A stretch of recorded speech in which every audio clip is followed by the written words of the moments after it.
Yes, so students, welcome back to one more session. I've already given you the different clues and tricks for finding the log. I taught you how to find a log up to its approximation. Then I also gave this one trick for applying it to the Nernst equation. Then I took you to a topic where I showed you how to get a perfect log. Right, with that, all the things I have kept together in the playlist. So whenever you have a doubt in the log value, finding a log value, you can go to the playlist and check everything. So whoever has doubt in finding log, anti-log, everything will be cleared. Right. As you know, I have completed the Bahadur chemistry numericals, isn't it? So what I thought is I'll try to put all the formulas, whatever are related to the Bahadur chemistry together in one paper. So what is the use of this? So first of all, already you've done numericals. Like this would give you a summary of all the formulas. See, basically now what students do, they try to write the formulas first, then understand the concept, then basically the rule is understand the concept, procure all the formulas together, and then start applying the numericals. So what I felt is, see, I want your burden to go less. I want the students to get good marks in chemistry. That's the reason I've clubbed all the new formulas which are there in structure of atom together. Let's see. So basically all the formulas I have clubbed, and let's see the first one. What is this? Mass of an electron at height speed. Okay, this is the formula which we apply for finding the mass of the electron. In the question, if they ask you find the mass of the electron at high speed directly, you can write it as m is equal to m by, okay, I'll not read it out because you can directly see the formula. This is the formula which you apply for mass of the electron. Next, when frequency is given to you, you very well know it is denoted by nu, which is equal to C by lambda. This we have done. So first formula directly you can apply, where we can take m as the mass of this particular body in rest, and u is the velocity of electron, and c is the velocity of light. They'll be giving you the values, directly apply in the formula. Here frequency is also the same. C is this velocity of light and lambda is a wavelength. Right, when I have to find the energy of the photon, right? So energy of the photon, what is the formula? E is equal to h nu. We very well know nu is equal to C by lambda. Yes, so this is one formula for finding energy of the photon if they ask you in the question, which I did. Suppose if this lambda is given in angstroms, you need to apply this formula. E means E value, it can be equal to 12375 by lambda electron volts. So you can note this formula, directly apply it to the numerical. Next formula which you need to remember here is electronic energy change during transition. So when you are learning Bohr's hydrogen this is spectrum, isn't it? There are a lot of numericals which will give you or which will be asking you to calculate the transition states. Fine. So this electronic energy change during transition. So we very well know delta E is equal to E N2 minus N1. But there are two things which you should remember. That is, N2 is always greater than N1, right? Higher energy level compared to the lower energy level. There are two things. One would be emission spectrum, one would be absorption spectrum. Suppose if emission spectrum, right, in emission spectrum, if the electron jumps from N2 to N1, then only it will emit energy, radiation, isn't it? Right. Absorption spectrum means when the electron excites from N1 to N2. Remember this, right? So here you need to see in the numerical whether emission is given to you or absorption is given to you. Then apply this formula. Done. Right. Next one, radius of nth Bohr orbit. So to find the radius of nth Bohr orbit, there is actually a derivation, a long derivation which I thought I'll derive it for you. But here, for CBSE grade 11, it is only the formula which is directly given. If you wish me to do that, I'll love to explain that derivation also. Right. For calculating the radius of Bohr's orbit, there's a direct formula which you can use. Rn is equal to n square h square by 4 pi square me square. Right. Now R1 value, it is equal to 0.529 angstroms. This particular one, you very well know radius of hydrogen atom. So if they give you in the numerical radius of hydrogen, to find the radius of hydrogen atom, then you need to use this. Suppose if they ask you radius of hydrogen like atoms, then the formula is R1 for this one H as well as Z divided by the atomic number. So you should see whether they've asked you hydrogen atom or they've asked you hydrogen like atom. Okay, you need to be careful in that case. Fine. So let's come back and see the next formula. Suppose if they ask me to find velocity. Okay, yes, velocity, you very well know formula for velocity of electron in nth Bohr orbit. So velocity is nothing but u, right? Nth Bohr orbit, that's why I've taken un. You will be directly asked to do this because they'll ask you find the velocity of electron in the Bohr nth orbit of hydrogen atom. That is for what Bohr has given, isn't it? So the formula is 2 pi E square by Hn, right? Fine. So U value for hydrogen also is given, U value of hydrogen like atom also is given. This is the formula. When they ask you hydrogen like atom, that particular hydrogen like atom you will multiply with the atomic number. U1 is already given 2.187 into the atomic number of that element. Right. So now energy of electron in nth Bohr orbit of hydrogen. So this is a velocity formula, this is the energy formula. So this is a formula which you also have a derivation but not in your CBSE. Right. So here again I have given two values. One is energy for hydrogen atom is so much in ergs as well as electron volts. Energy for hydrogen like atom, what should you do? See, if it is velocity, I multiply with h into z. If it is energy of electron hydrogen like atom, you will multiply this h value, this value into z square. Okay, the particular element atomic number and square of that. So remember, this is the velocity formula, this is the energy formula. Next formula which you should remember, wavelength, right? Basically numericals will be asked in finding velocity, they'll ask you to find wavelength, right? So transition also. Now whenever I have to speak about wavelength calculation, so the formula for calculating wavelength emitted during transition hydrogen atom. So we very well know wavelength or the wave number. Wave number is the inverse of wavelength, isn't it? Right. So here 1 by lambda is nothing but nu bar, which is equal to RH, that is Rydberg constant, 1 by n1 square minus n2 square. I did a numerical also with this. Fine. This can be further written as this one in CGHS unit. Okay. This whole thing in CGHS when I want, I am multiplying with this factor. Right. Fine. So here you know m is a mass, c is a velocity, and this one is the Planck's constant. Now Moseley's law, you'll be using this Moseley's law in the periodic classification of elements also. So root nu is equal to a into z minus b. So what is this? Nu is a frequency, this one. Okay, z, what do you say? It is the atomic number. A the mass number. Fine. Okay, no, not mass number, I'm sorry. Z is atomic number, a are the two elements which you're taking. Fine. So next one, when I have to speak about average atomic weight. So average atomic weight, this is the formula, summation of A1 to x1 and summation of x total, because when you do with the isotopic masses and all these, you need to apply this formula, right?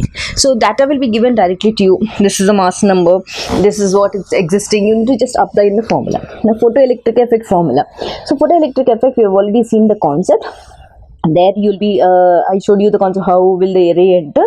So h nu is equal to that one, which is equal to W plus, that is your work function, plus half mv square. Hope you remember the concept. Go back to the concept and see, you will understand. So what you do is go back to the concept, learn the concept, come back to the formula.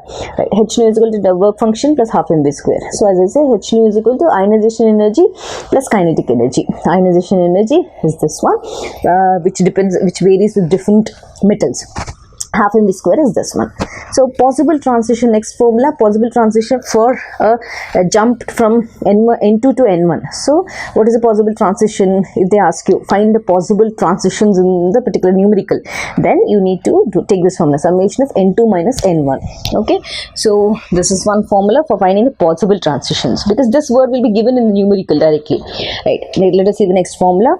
That is angular momentum of an electron in an orbit. There are two things. Angular momentum of electron in an orbit, angular momentum of electron in an orbital. Both the formulas I have given here. Okay. Hope this is n into h by 2 pi. Directly this is the Planck's constant value. They'll give you n, the principal quantum number. So angular momentum of electron in orbital, that is h by 2 pi into root L into L plus 1. This is your azimuthal quantum number. Right. So it is directly application. They'll give you find the angular momentum of an orbit, means you will apply the first one. If they ask you find the orbital angular momentum of in an orbital, then you'll apply the second one. Now coming to quantum numbers, if they ask you to find the total spin, this is the formula, plus or minus half into n, where n is the number of unpaired electrons. It varies with every element, isn't it? If the element is different, after applying the Hund's rule, you'll be finding the number of unpaired electrons. Now magnetic moment of an atom. Magnetic moment of an atom is denoted by root n into n plus 2. Okay, this is the formula for finding the magnetic moment. Again, n is the number of unpaired electron. Just now I said, isn't it? It varies with different elements, and you need to find that. So take the atomic number, write the electronic configuration according to Avogadro principle, fill in the sp and d and f orbital, then find the number of unpaired electrons. Now nodal planes. So this is the last topic. There is finding angular nodes and radial nodes. So after this uploading the video for formulas, I'll be doing the angular nodes and radial nodes and shorting the equation, finish of the chapter. So radial nodes formula is principal quantum number minus azimuthal quantum number minus 1. Angular nodes is nothing but L. Total nodes is equal to n minus 1. Okay, I'll be doing the concept. You'll better understand that. Now de Broglie equation, I already did the numerical. Lambda is equal to h by mv, which is further can be written as in this formula. Okay, they'll ask you this one direct application, or you'll be having this also. So where lambda here is wavelength, mass of the mass we understood, nu is the velocity of the particle. Done. So next one would be, last but not the least, Heisenberg uncertainty principle. So in Heisenberg uncertainty principle, we have the formula delta p into delta x greater than h by 4 pi. We already studied, isn't it? This is p is a momentum, right? So this can be written as basically this momentum m into v, isn't it? So I have written that thing, and what did I do? I took that mass here, nothing. Basically this quantity is m into v, m into delta v. So I took that delta is here only, that mass I took it down. So both the formulas will be useful for the solving the numericals. So I've ended up saying delta p is uncertainty in momentum, delta u is uncertainty in velocity, delta x is uncertainty in position, m is the mass of the subatomic particle, right?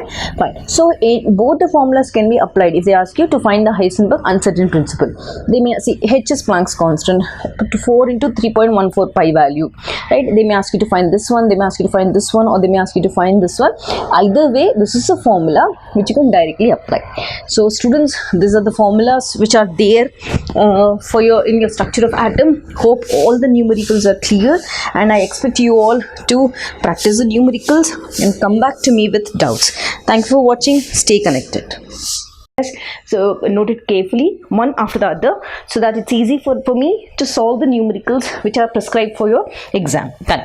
So the first formula which you have to remember is Faraday's laws. Okay, Faraday's law of electrolysis. You need to remember this formula. So I've already taught in my video for the Faraday's first law. When I take first law, the formula which you should remember is W is equal to ZIT. This is the formula which I have taught already. So for the second law, you need to remember the formula W1 by W2 is equal to E1 by E2, electrochemical equivalence. This is what I mentioned.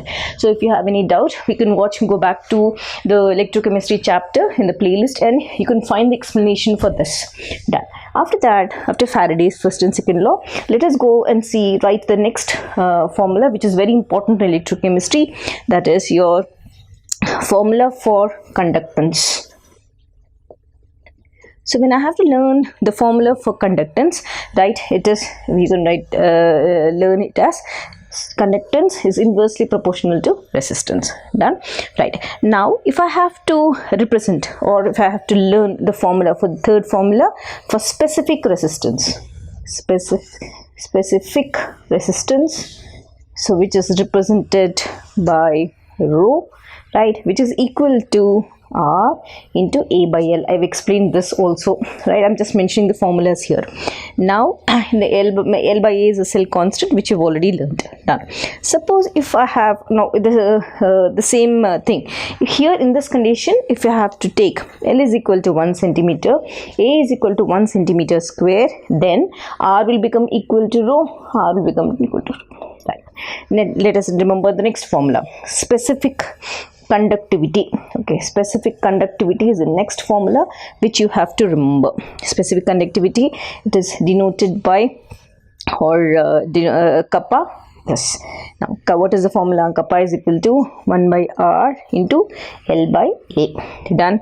Yes, this can also be written as, because 1 by R is equal to C, this can also be written as pi is equal to C into L by A. Done. Right. Now, let us see the next formula. The next formula which you have to remember, because I am listing out all the formulas one after the other, so that's easy for me to, as I said earlier. Next formula would be molar conductivity. right?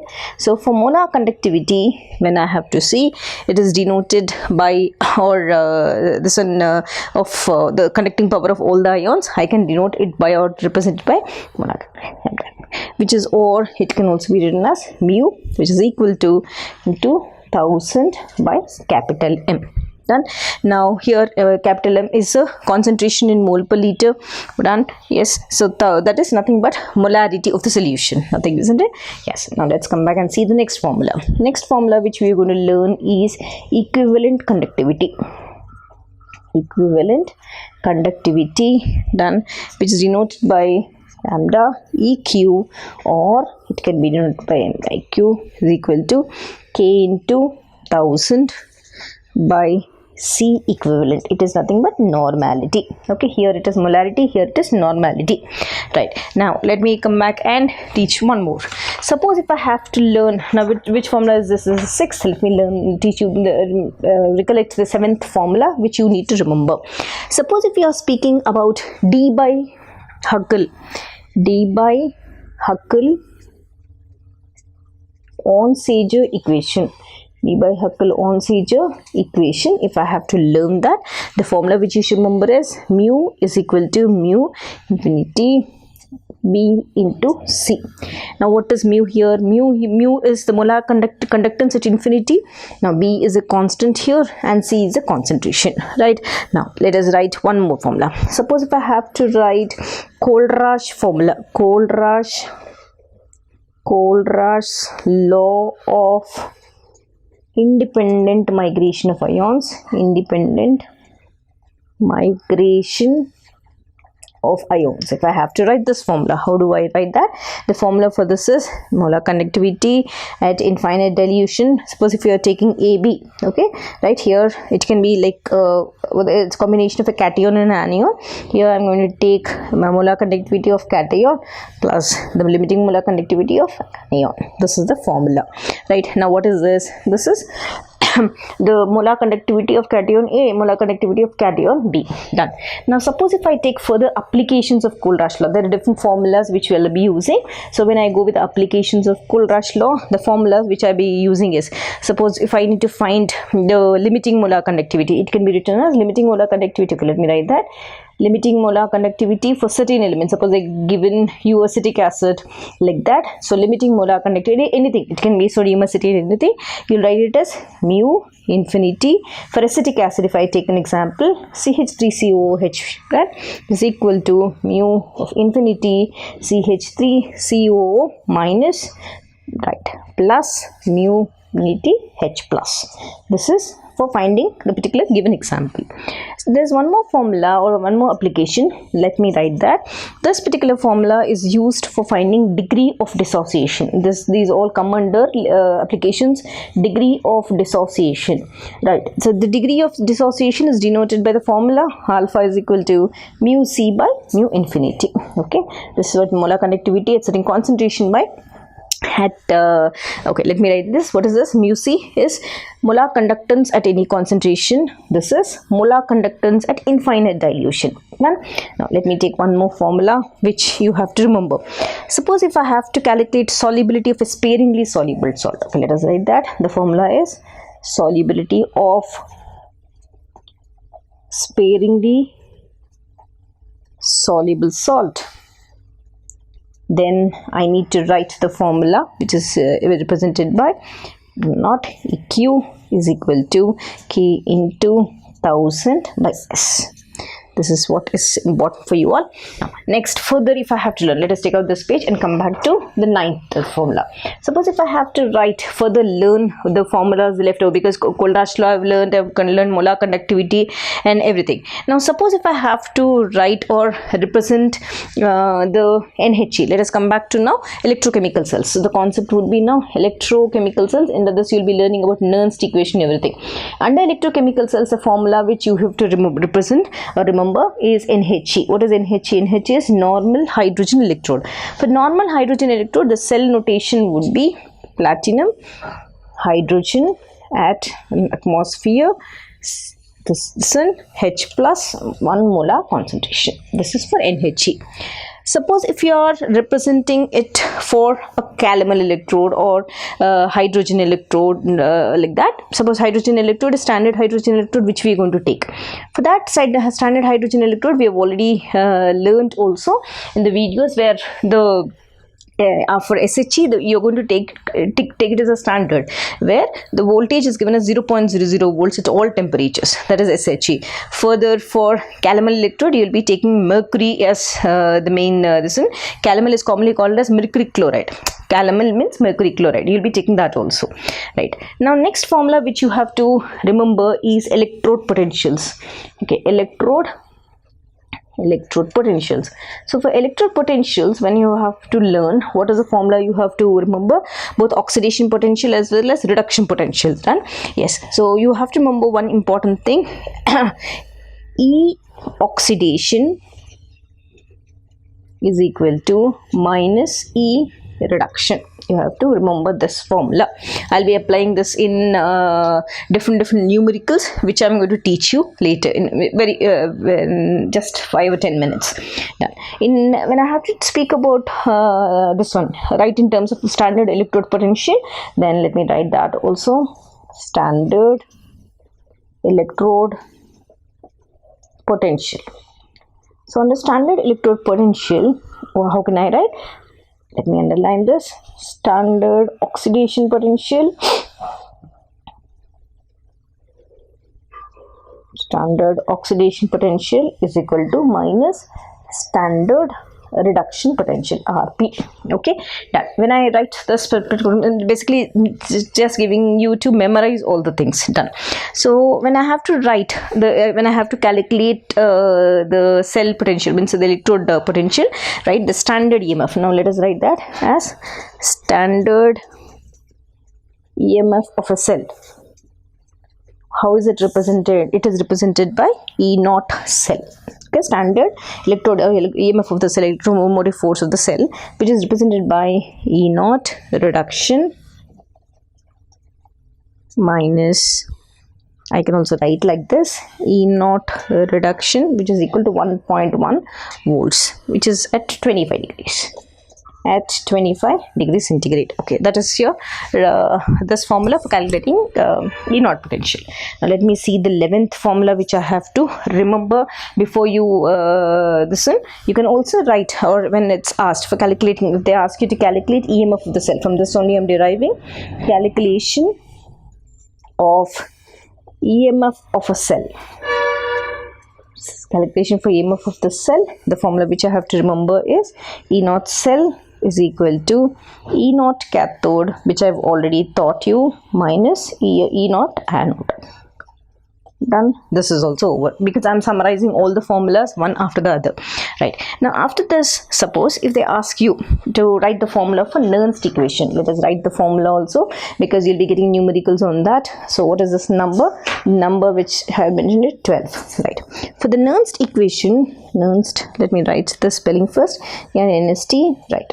For the Nernst equation, as I have derived already in the videos, from the formula which we are going to write is E cell is equal to E0 cell minus, or okay, if I take the other way, is equal to minus 0.0591 by N log 10 products by reactants.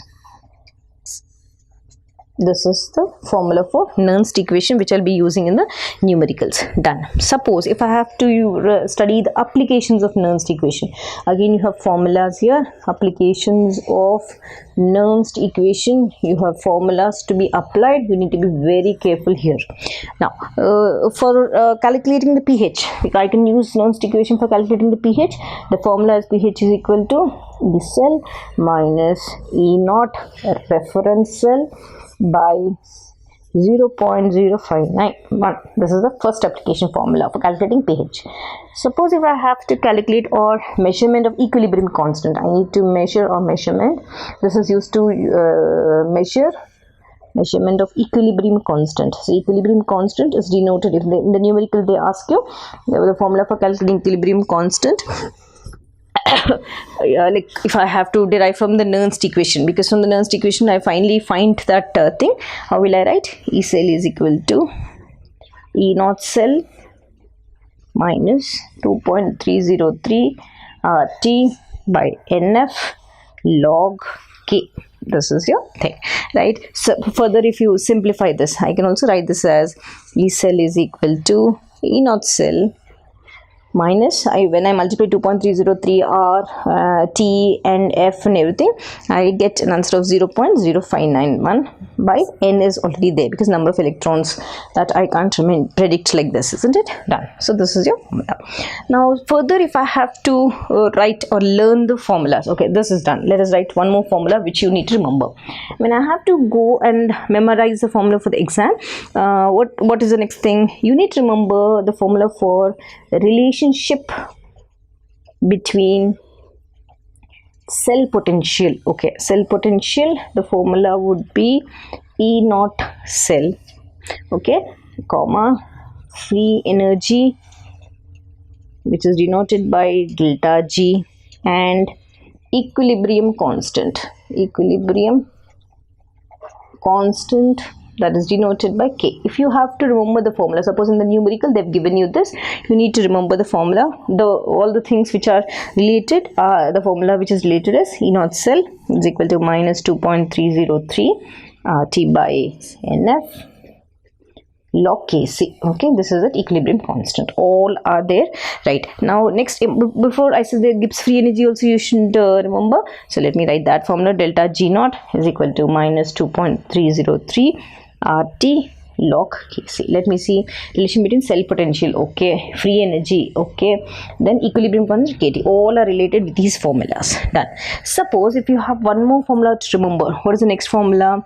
Relationship between standard potentials of half cells containing metal in different oxidation state. Okay, if you have a metal there containing a metal in different oxidation state. Okay, so the formula which you're going to apply there is, okay, let me underline this. Suppose if you have this question in the exam, the formula which you need to apply is E naught 3 is equal to N1 E naught 1 plus N2 E2 naught by N3. Okay, done. So what are these here? The half cell, this particular E naught 1 and E naught 2 are the half cell reactions having potentials. Okay, they are having the potentials of this which is represented, and E3 will be the cell potential of the third half cell. Done. This is the formula, right? Suppose if you have further formulas to remember, you are only left with your batteries, that is primary and secondary. Primary are not rechargeable, secondary would be rechargeable, and finally would be the formula for corrosion, right? You need to remember. So these are the formulas which I've listed for electrochemistry. Now with this data, I'll be starting with solving the numericals one after the other. So I've picked up all the numericals starting from 2002 almost, 2002 till 2016, last year paper. All are combined together for both the JEE and NEET series. Welcome back, students. Right, so today let us see what are we going to learn for your board examination. We had left with less number of days, isn't it? Right, so what I did is I picked up all the reagents which are there for in your NCERT, and I'll tell you what is the importance of remembering these reagents. When it is given in the exam, let's see how to remember, because organic chemistry compulsory you'll be getting a question and ask you to identify the type of reagent which is required in that particular reaction. Done. Suppose if you in the examination paper, let's see, I'll be writing the reagent, I'll be telling the mode of action also. Suppose in the examination paper, if you have seen, right, if you have seen anhydrous AlCl3, okay, I'm writing anhydrous AlCl3 in the or AlCl3 or FeCl3 if it is there, right, along with alkyl halide. Okay, remember on the top of the arrow, if you have seen anhydrous AlCl3 and alkyl halide, right? That means alkyl halide is nothing but Rx, isn't it? In the exam paper, if you see like this on the arrow, what should you do? Remember, it is nothing but Friedel-Crafts alkylation reaction. The basic thing is, it is Friedel-Crafts alkylation reaction. So what happens in Friedel-Crafts alkylation reaction?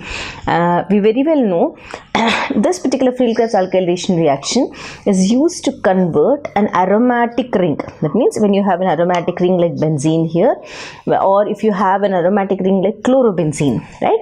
Suppose if you have aromatic ring and on the top of the arrow, if you have, or you have alkyl halide here, you have alkyl halide and you have anhydrous AlCl3 here, or Lewis acid like FeCl3 also, anhydrous AlCl3 or FeCl3. Important thing is it's going to convert, means it's simple, going to cleavage of bond here, cleavage of the bond here, right?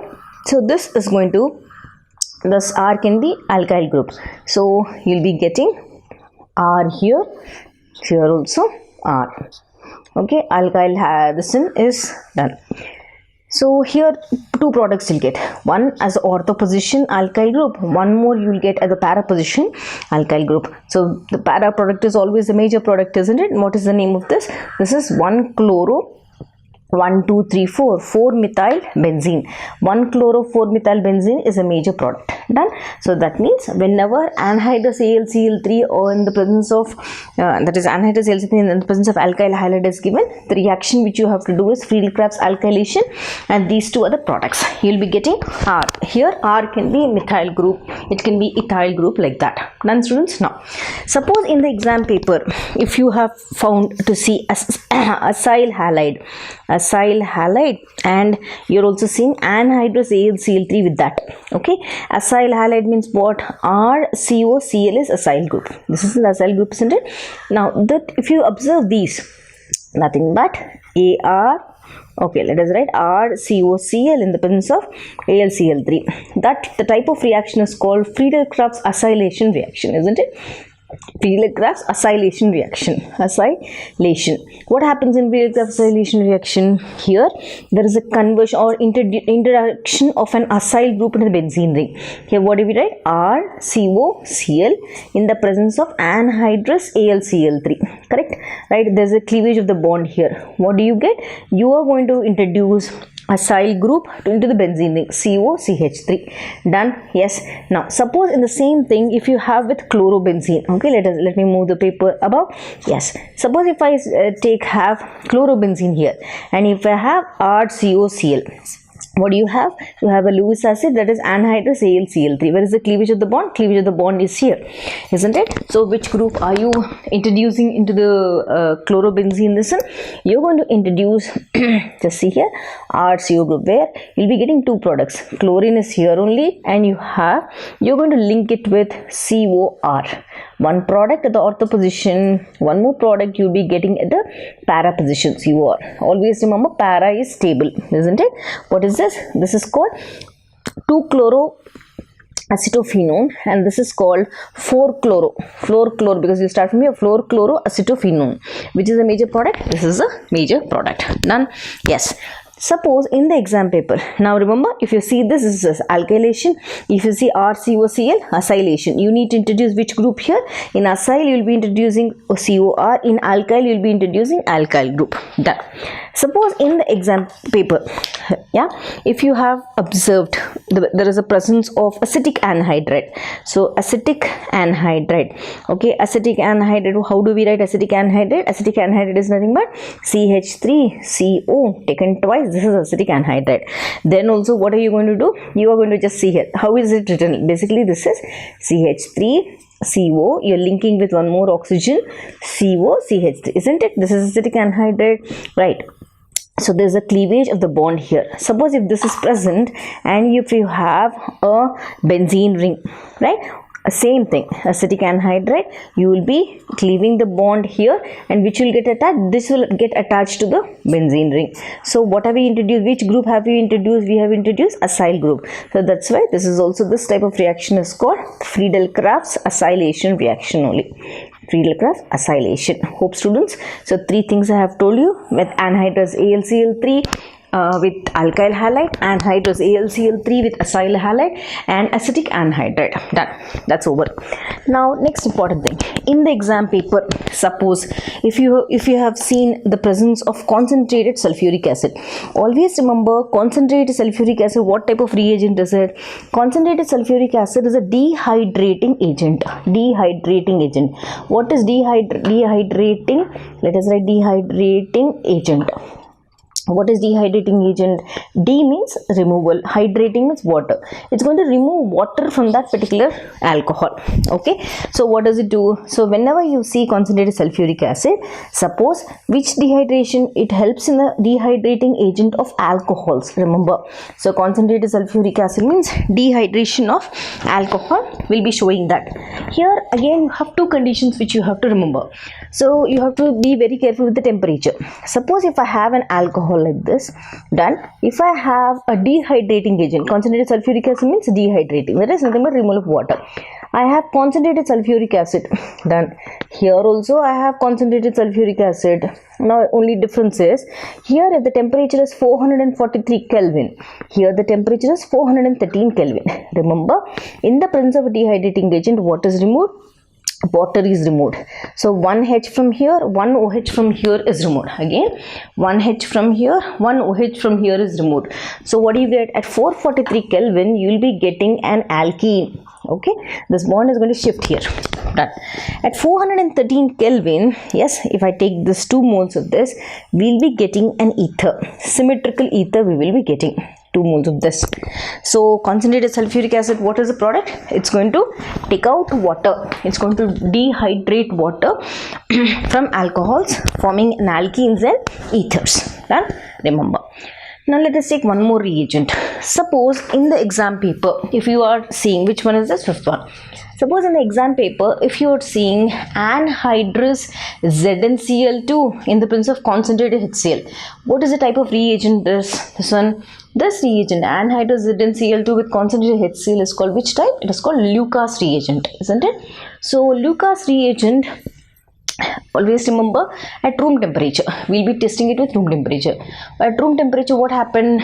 Lucas reagent, basically it's going to convert tertiary alcohols immediately. Tertiary alcohols, if you add Lucas reagent, rapidly they react. So after reacting, what will happen? They'll get converted to HCl alcohols. That means, how does it this happen? The OH group of alcohol is replaced by Cl group. So what will we write? OH minus is replaced by which one? It is replaced by Cl minus. Okay, this is the nucleophile. This is the case with tertiary alcohols. What will happen to secondary alcohols? Secondary alcohols, if I have to take, when I add Lucas reagent, it will take almost 5 minutes for secondary alcohols to react. Done. Then it forms this product. After 5 minutes, it's going to form the alkyl halide. But when it comes to primary alcohols, okay, primary alcohols, they do not react, does not react at room temperature, does not react. Okay, that is what. So whenever you see anhydrous AlCl3 in presence of concentrated sulfuric acid, only thing you have to do this. See, if it is tertiary alcohol given, form the product and say it reacts rapidly. If it is secondary alcohol given, you have to write it reacts in 5 minutes and then gives this product. And primary alcohol, you will just write it does not react only. That's over, students. Right. Now let us come back to one more. Suppose in the exam paper, on the top, on the arrow, if you are given red phosphorus in the presence of X. What is X here? X is nothing but a halogen. X2 can be bromine, it can be iodine. Suppose if you find red phosphorus, what is the main rule of red phosphorus? Red phosphorus helps in the reduction of ketones, aldehydes, alcohols, acids. Remember, what is the role of red phosphorus? Role is, it helps in reduction of ketones, it helps in reduction of aldehydes, it helps in reduction of alcohols, it helps in reduction of acids. To which one does it convert into? Alcohol. Suppose if I take, alcohols are reduced to alkyl halides. That is the first thing. Suppose in the exam paper, okay, red phosphorus X I understood. Whatever alcohol is there, they getting reduced to that. Suppose if I have to have, or means if I have in the exam paper, same red phosphorus is there, but here I have HI with this. Okay, now there's a difference you have to see. Remember, whenever red phosphorus and HI are present, what is the first thing? Alcohols, they are getting converted to hydrocarbons. Remember, suppose if the red phosphorus and HI are present, your ketones, this is a ketone, isn't it? How much I'll add? I'll add, suppose if I add 4 moles of HI. Immediately, this oxygen is replaced and 2 of the hydrogens come and attack here. Means 1 more will come out as water. So R, this is lost and this gets added here. R, CH2R and water. Suppose if the same HI is there in the presence of an ester. This is an ester, isn't it? This is an ketone, this is an ester. Now here I am adding 6 moles of HI. What will happen? These oxygen are replaced and right, so the hydrogen from here, 3 hydrogens are added to this and 3 will come out as water. 3 to 6, so RCH3 is a product. So if it is red phosphorus in the presence of X, means alcohols are reduced to alkyl halide. If the red phosphorus in the presence of HI, means these are the conditions which you have to remember. I am taking the reagent, I am telling you the mode of action which it undergoes. Now let us take one more reagent. Suppose in the exam paper, what is this number? This is 7. Let us see 8. Suppose in the exam paper, if you see thionyl chloride, SOCl2, this is what? Thionyl chloride. Basically, thionyl chloride role is only one. What is that? It's going to replace OH by Cl minus. So OH minus is replaced by Cl minus. And one more thing is, whenever SOCl2 is there, the gaseous products are sulfur dioxide. We be getting gaseous products, and the gaseous products are what? Gaseous products are sulfur dioxide gas. Economically, this is the best method. So if I take that reaction, now I am taking alcohol, I am going to add SOCl2 to this thionyl chloride. What did I say? This OH is replaced by Cl, isn't it? What do we get? RCl. After that, what do we get?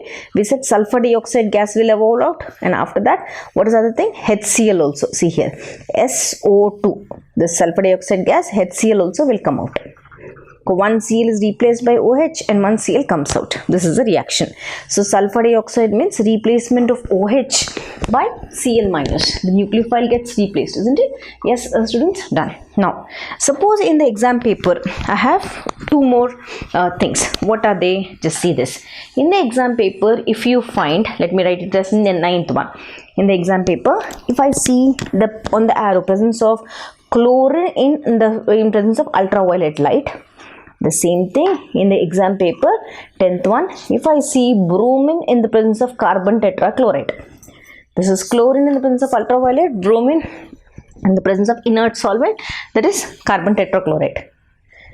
Chlorine, if it is there, it will always convert alkenes to alkyl halides. This is the reaction which is present in first chapter, that is haloalkanes. Suppose if bromine in the presence of inert solvents like carbon tetrachloride, carbon disulfate, like that, if it are there, they are going to convert alkenes to vicinal dibromide. That means, how does this look? Suppose if I have alkene, CH2 double bond CH2. Now what am I going to do? I have on the arrow CCl4, bromine CCl4, nothing. This bond breaks up, you be getting vicinal means CH. See here, one bromine here, one bromine, and CH bromine. Now add the number of hydrogens 1, 2, 3, 4, 2, 3, 4, 2, 3, 4. So this is called vicinal dibromide. Geminal means same carbon, vicinal means 2 different carbons, right? Fine. So here I said, if I take alkenes, you have a straight chain alkene, right? You're introducing chlorine UV light. The hydrogen will be replaced by this and you will be getting, see, Cl. Done? Like this. Right, now these 2 reagents are over.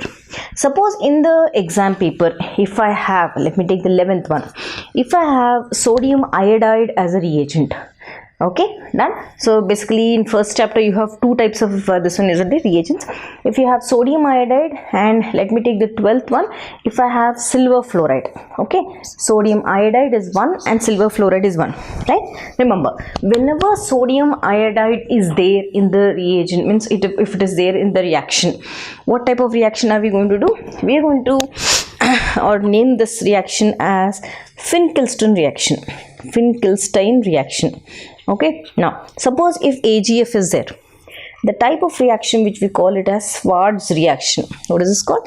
Swards reaction. This is Finkelstein, this is Swards. What will happen in Finkelstein?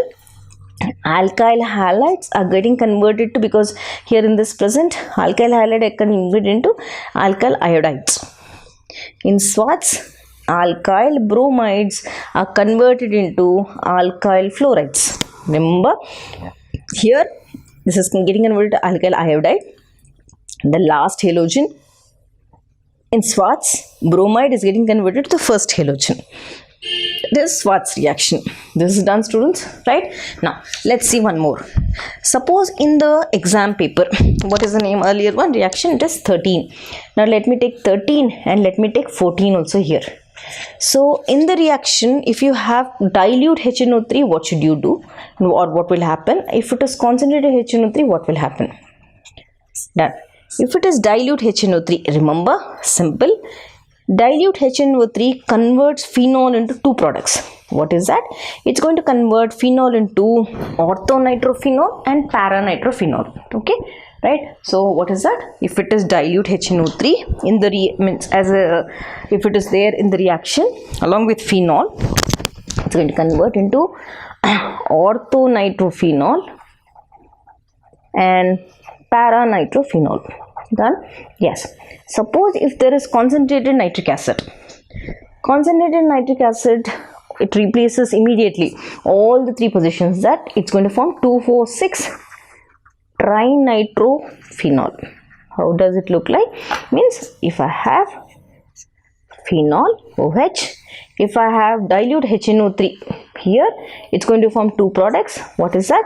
One is orthonitrophenol, which is a minor product. One more is paranitrophenol, which is a major product. This is a major, MJ. If I have concentrated nitric acid with phenol, what should I remember? I have to remember, in the presence of concentrated nitric acid, all the three positions. That is your phenol here, 2, 4, 6. All the three are occupied at one place. So remember this, students. Done. I've completed 14 reagents. Now let's come back to one more. In the exam paper, if I have copper, okay, remember 15th listen. If I have copper, if I see copper in the particular reaction, what should I remember? The first important thing is copper, which type of reagent it is? Copper is a reducing agent. Remember. What are the different types of reducing agents we have? We will see one after the other. Copper basically, again I'm telling you, you have to remember it is a reducing agent. Apart from this, I just now told, say Sn by HCl, lithium aluminum hydride, sodium borohydride, all these are reducing agent. Again, if copper is there in the reaction, what does it do? Remember, it's going to convert primary alcohols to aldehydes. It's going to reduce secondary alcohols to ketones.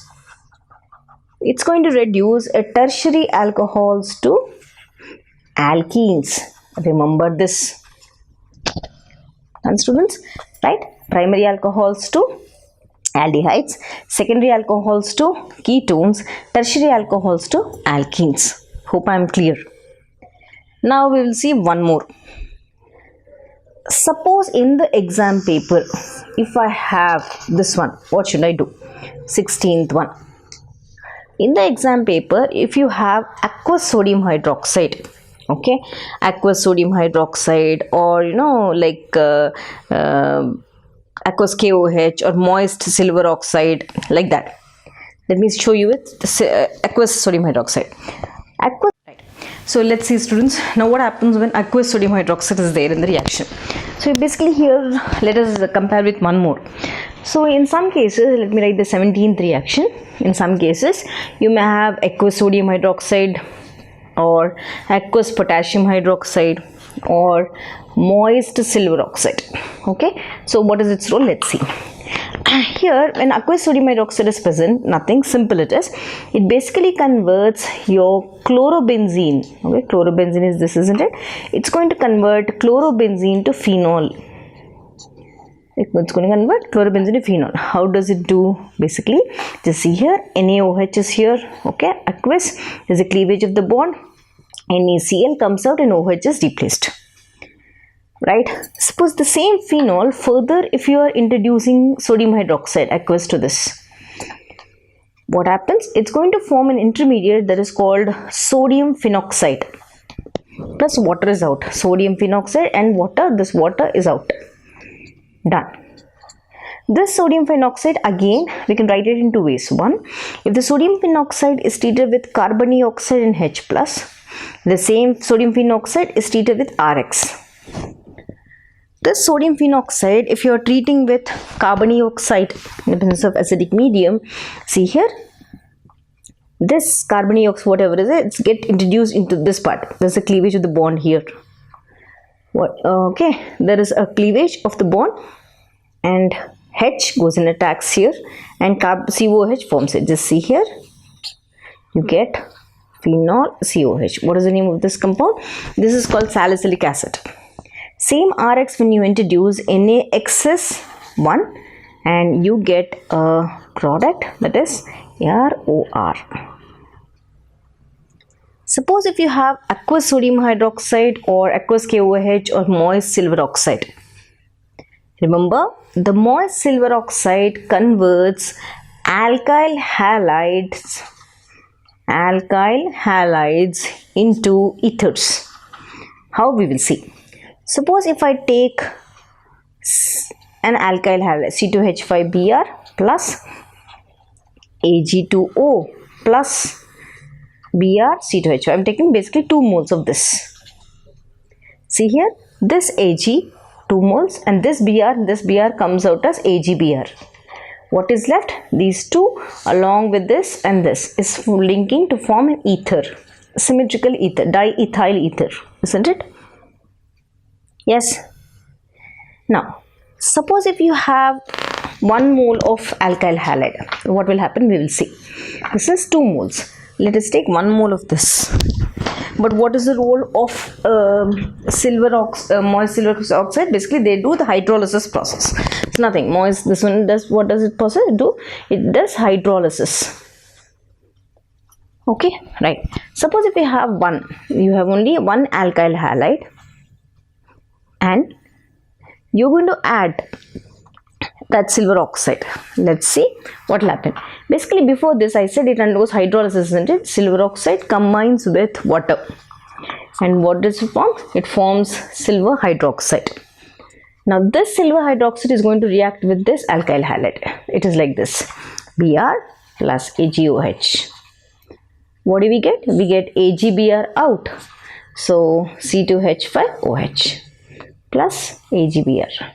So what are we trying to do? We are saying alkyl halides are converted to ethers. One more, alkyl halides are also converted to phenols. Using what? Using moist silver oxide or aqueous sodium hydroxide or aqueous KOH. Done, students? This is one more reagent which you have to remember. Done. So let's come back and see one more reagent. That is the 18th one. Suppose in the 18th reaction, in the paper, if you have 18th reagent, CrO3. What is the CrO3? Basically, it is an oxidizing agent. Oxidizing reagent. What is its role? Oxidizing agent, always, just remember the sequence first. Always remember, alcohols on oxidation are converted to aldehydes. Aldehydes on oxidation are converted to acids. This is the sequence. One more also I have to say, alkyl nitriles. This is an oxidation process. This is cyanides or alkyl nitrides on hydrolysis. On hydrolysis in the presence of H plus or OH minus. Alcohols are converted to aldehydes, aldehydes to acids. Now, alkyl nitrides are converted to amides first. Amides are then converted to acids. This is by hydrolysis process. Okay, remember this very important thing. So what does this do? Whenever you see chromium trioxide, I said alcohols are converted to aldehydes, but one more thing, if primary alcohol is there, what will happen? Primary alcohol gets oxidized to aldehydes. Secondary alcohols, they get oxidized to ketones. Remember this. One more rule, means in the presence of chromium trioxide. Suppose if I have right? If I have PCC, one more reagent, very important in aldehyde chapter, pyridinium chlorochromate. Pyridinium chlorochromate, same thing, oxidizing agent only. It gets converts aldehydes, converts alcohols to aldehydes. How? Just see here. If I have an aldehyde like this, so if I have an alcohol like this, if PCC is given in the paper, nothing to do, this alcohol is replaced, means this gets oxidized to aldehyde. Same thing you copy. From here till here you copy the same thing. CH3, CH, double bond, CH, CH, this one is there, isn't it? Here, your CHO. Wherever OH is there, introduce CHO. Done. This is your chromium trioxide and PCC, students. Hope this is clear. 19 reagents are covered. Now let's come back and write one more reagent, that is chloroform. Very famous reaction, isn't it? Right. But here chloroform with carbon disulfide or bromine. Let's see what will happen. So if I take the 28th reaction here and let me draw one line and make 21st one. In the paper, suppose I think I've already told you, chloroform, carbon disulfide, and bromine. Means what are these? These are the solvents with low polarity. Let us write. If I have chloroform, carbon disulfide, it is a low polar solvent. Low means the polarity of the solvent is very low in the presence of Br2. If this is there. If bromine water is there in the reaction, both bromine only, but here the solvent is different. If bromine water is a reagent, see here, if you find this here, phenol gets converted into two products. One is orthobromophenol and one more is parabromophenol. Suppose a bromine water is there, phenol directly gets converted into 2,4,6-tribromophenol. Okay, this is one thing. It's over. Let us see one more difference, means one more reagent. What is its role? If I take 22nd here and if I say take 23rd here. In the exam paper, now this is clear, I think. Chloroform in the presence of bromine and the solvent is carbon disulfide, a low polar solvent. Means the polarity of the solvent is very, very low. Right? Now, in the exam paper, if I see either ARX or RX, aryl halide or alkyl halide. Along with this, if you see sodium in dry ether, right? Now, here if you see ARX and ARX, means there are 2 moles of ARX and you again have sodium in dry ether. See here, if you have ARX plus RX, what is this combination? ARX and ARX. Aryl halide and alkyl halide, one combination. Aryl halide and aryl halide, one more combination. Once again, aryl halide and alkyl halide, first combination is called which one? Wurtz-Fittig reaction. Aryl halide and aryl halide is called Fittig reaction. But what is here? Most important, sodium and dry ether. I also did one video where I've explained the role of sodium in dry ether. So here, what happens? Aryl halide is getting converted into, means how does it look like this? This is like this, isn't it?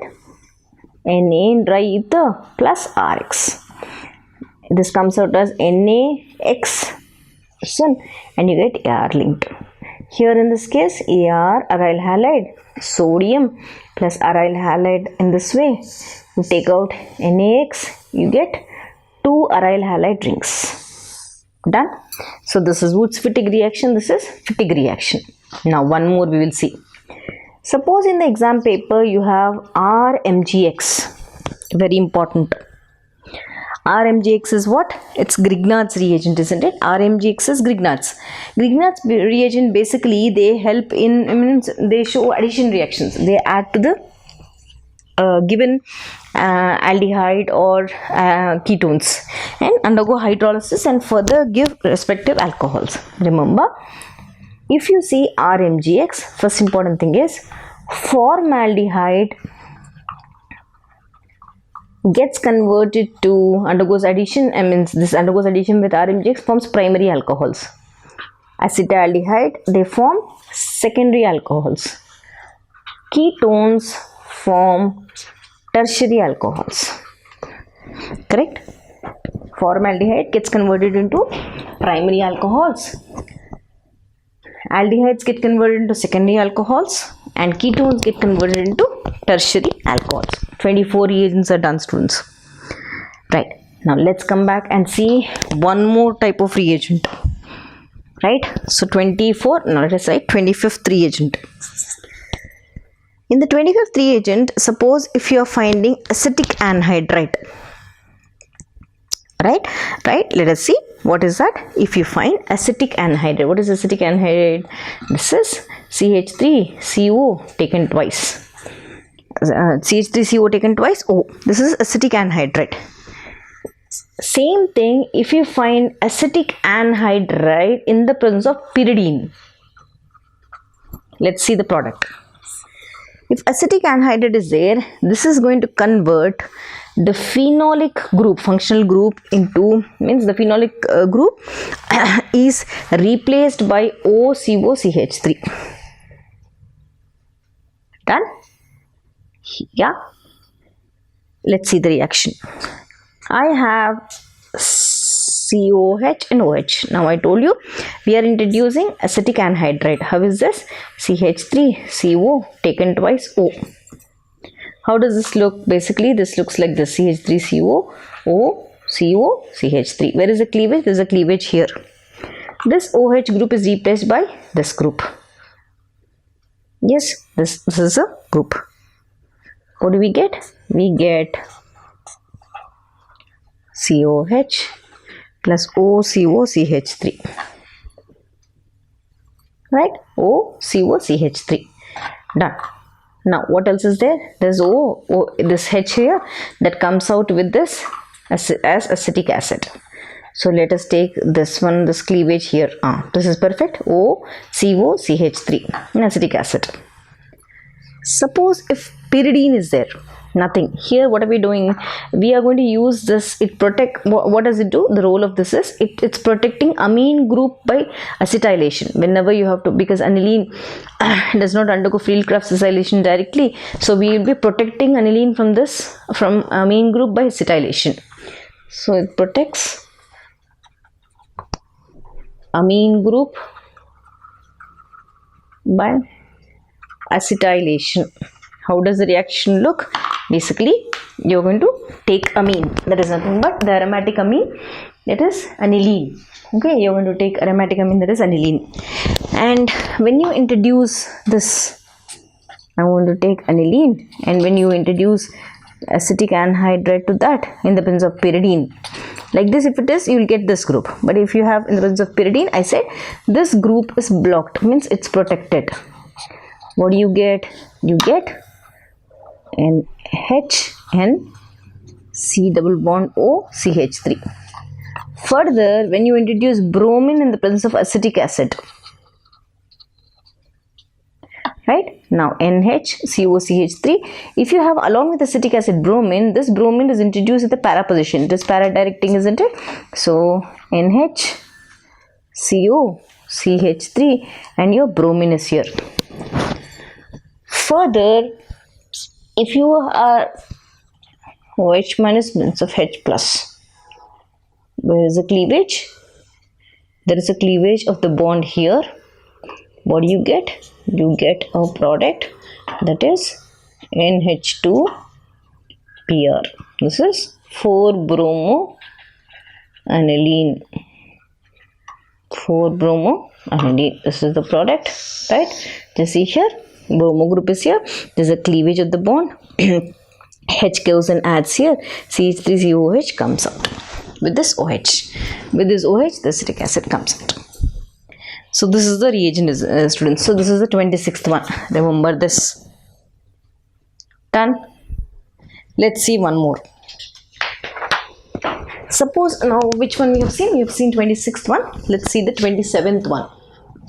Here I'll write 28th one. Right. Suppose in the exam paper, if you see phosphoric acid, In the exam paper, if you see sulfuric acid in the presence of Hg plus 2. Phosphoric acid also helps in hydration. What does it do? Here, two conditions.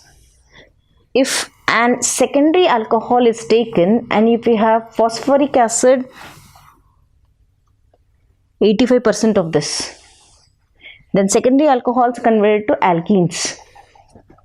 If your tertiary alcohol is present, if the phosphoric acid is here, they're getting converted to, again, here also alkenes only, but the percentage will be less.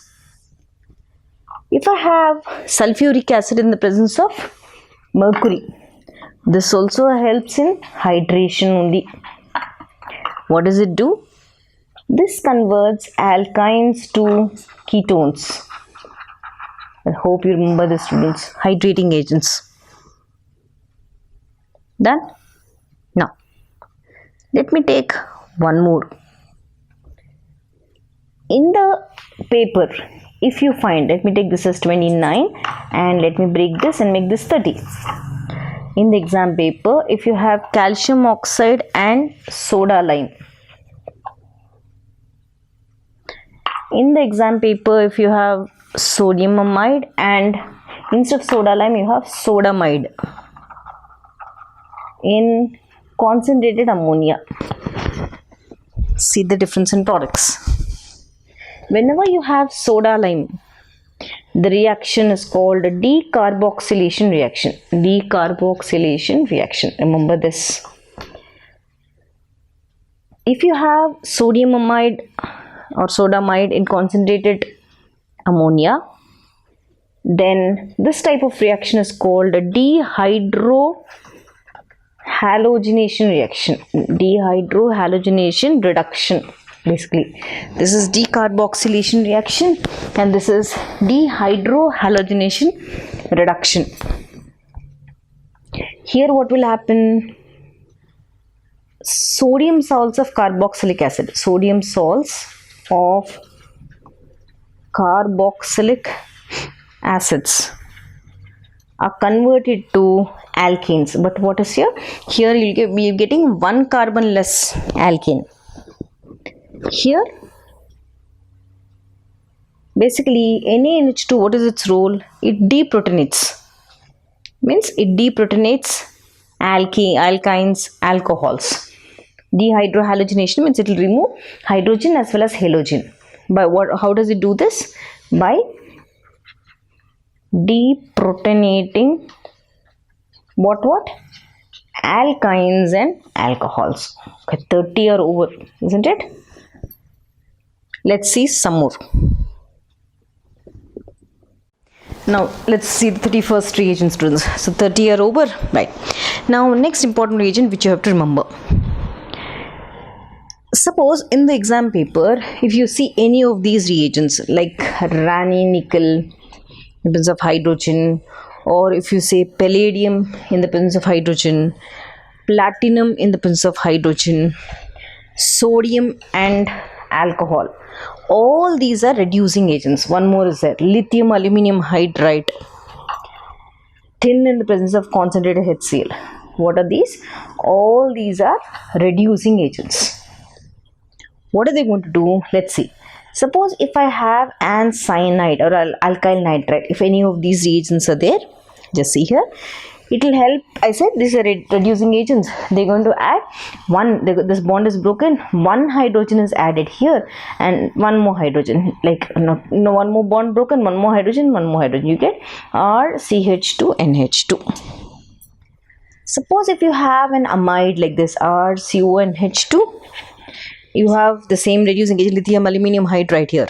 See here, this oxygen is removed and you'll be getting RCH2NH2. It's going to get converted to amines. Amides to amines, alkyl nitrile to amines, reducing agents. Done?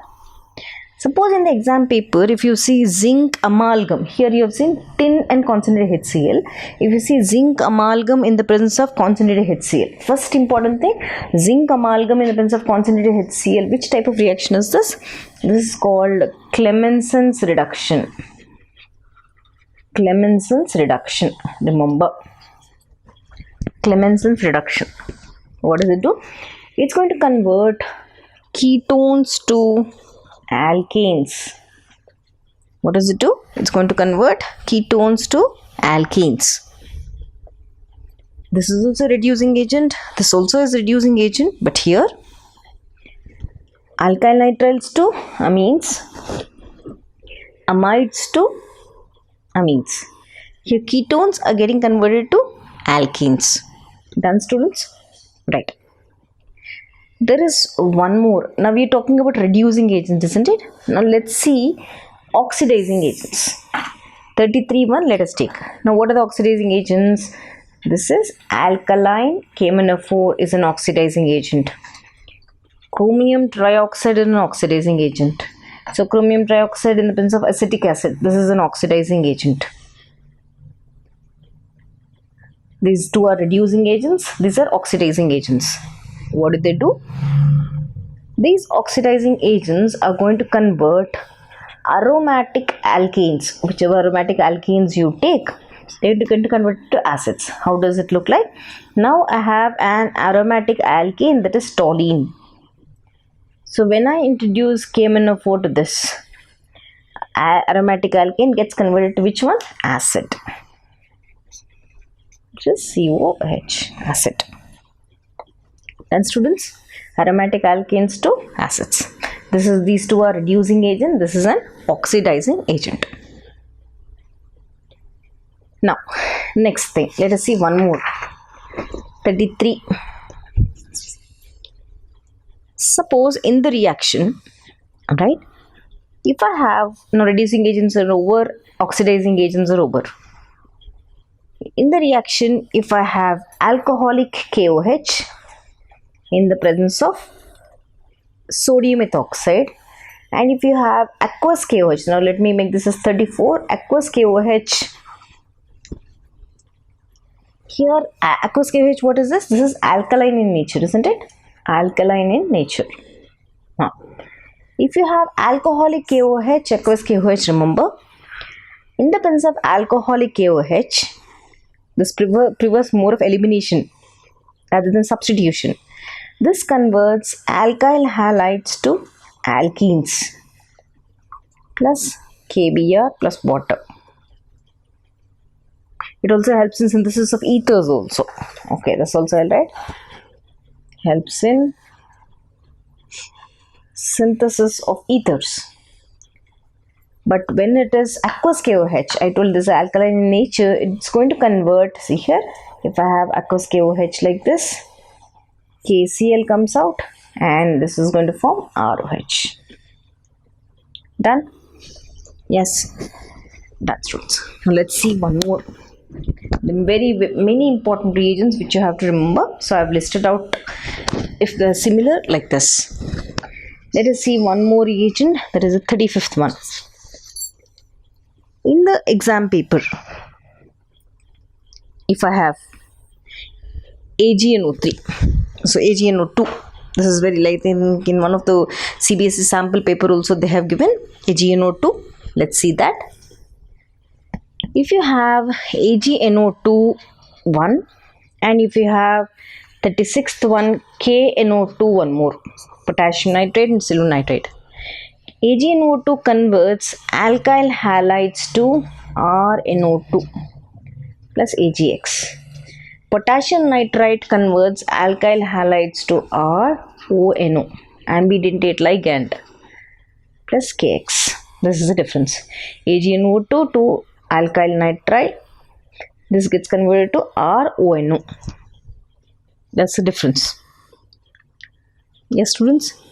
Now, let's see one more. 37th one. This is very important. Suppose in the a question paper, if you have a reagent which has, means if you see like this, NaOH and Br2. What is this reagent? This reagent is called Hoffman reagent. What is it called?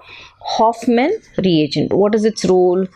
Its role is to convert amides to amines. And this amines, if you're heating with chloroform and potassium hydroxide, what does it do? Amines get converted to isocyanides. Remember this. Sodium hydroxide in the presence of Br2, what does it do? It's going to convert amides to amines. Amines in the presence of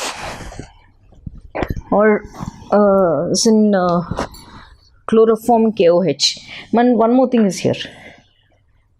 This amines, if you heat, you get, or if you take one more amine, means if I take the aromatic amine, let's see that. Let me make one link here. Here what happens? If I take aromatic amine, ArCONH2, okay. This aromatic amine, if it is treated with, let me write this chloroform here, CHCl3 plus KOH. Then this gets converted to ArCH2NC. This is the thing. Okay, means amines getting converted into aromatic amines. Then further treatment with CHCl3, it gets converted to isocyanates. This is Hofmann reagent. One more reagent which I would wish to say, that is ArSO2Cl. What is the name of this reagent? The name of this reagent is Hinsberg reagent. What is this? This is Hofmann reagent. This is Hinsberg reagent. What does it do? Hinsberg reagent basically converts. Yeah, just see. What is Hinsberg reagent? Let us write this formula. What does it convert? Let's see. This is your Hinsberg reagent. SO2Cl plus this is your primary amine.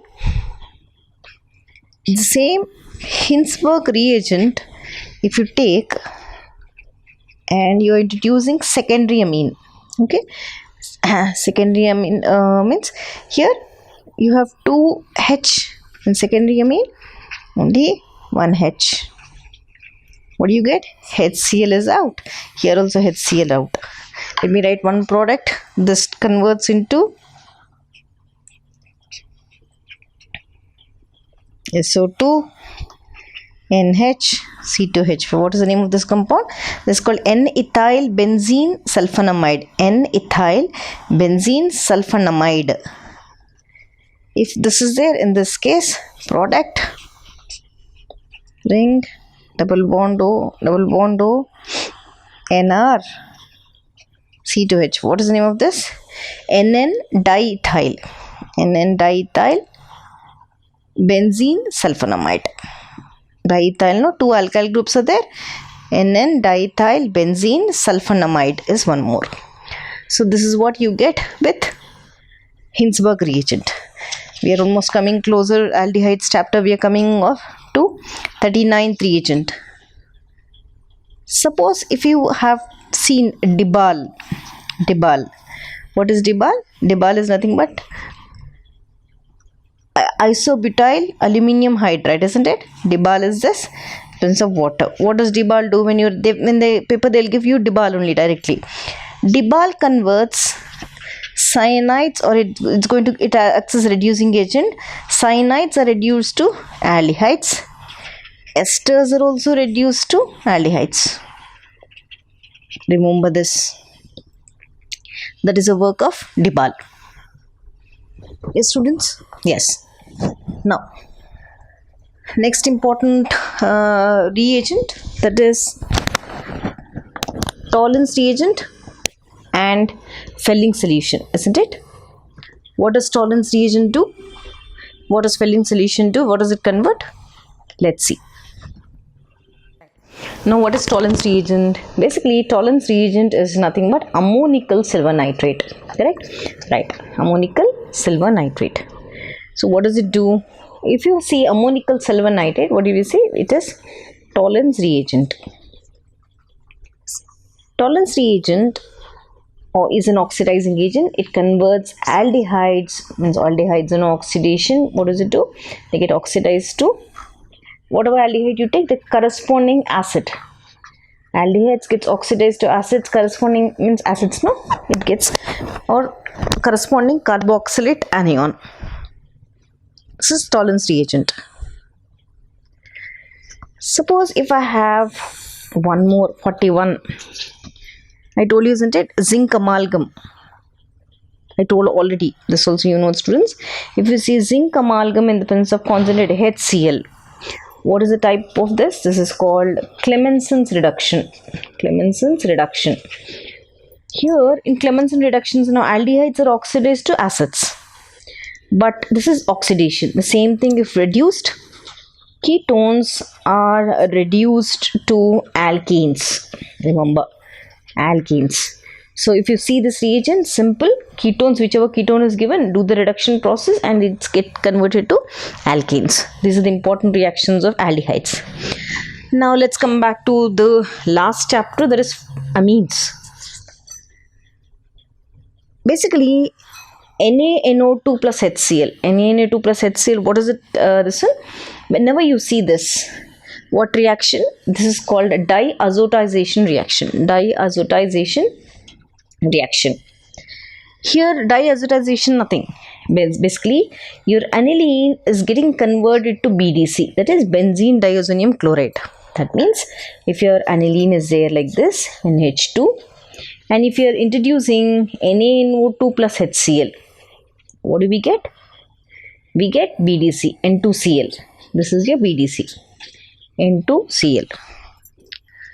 Suppose if you have, this is aromatic amine, if you have aliphatic amine, if you are introducing NaNO2 plus HCl, what do you get? You're going to get alcohols. That's it. One more thing we'll see. One more reagent important.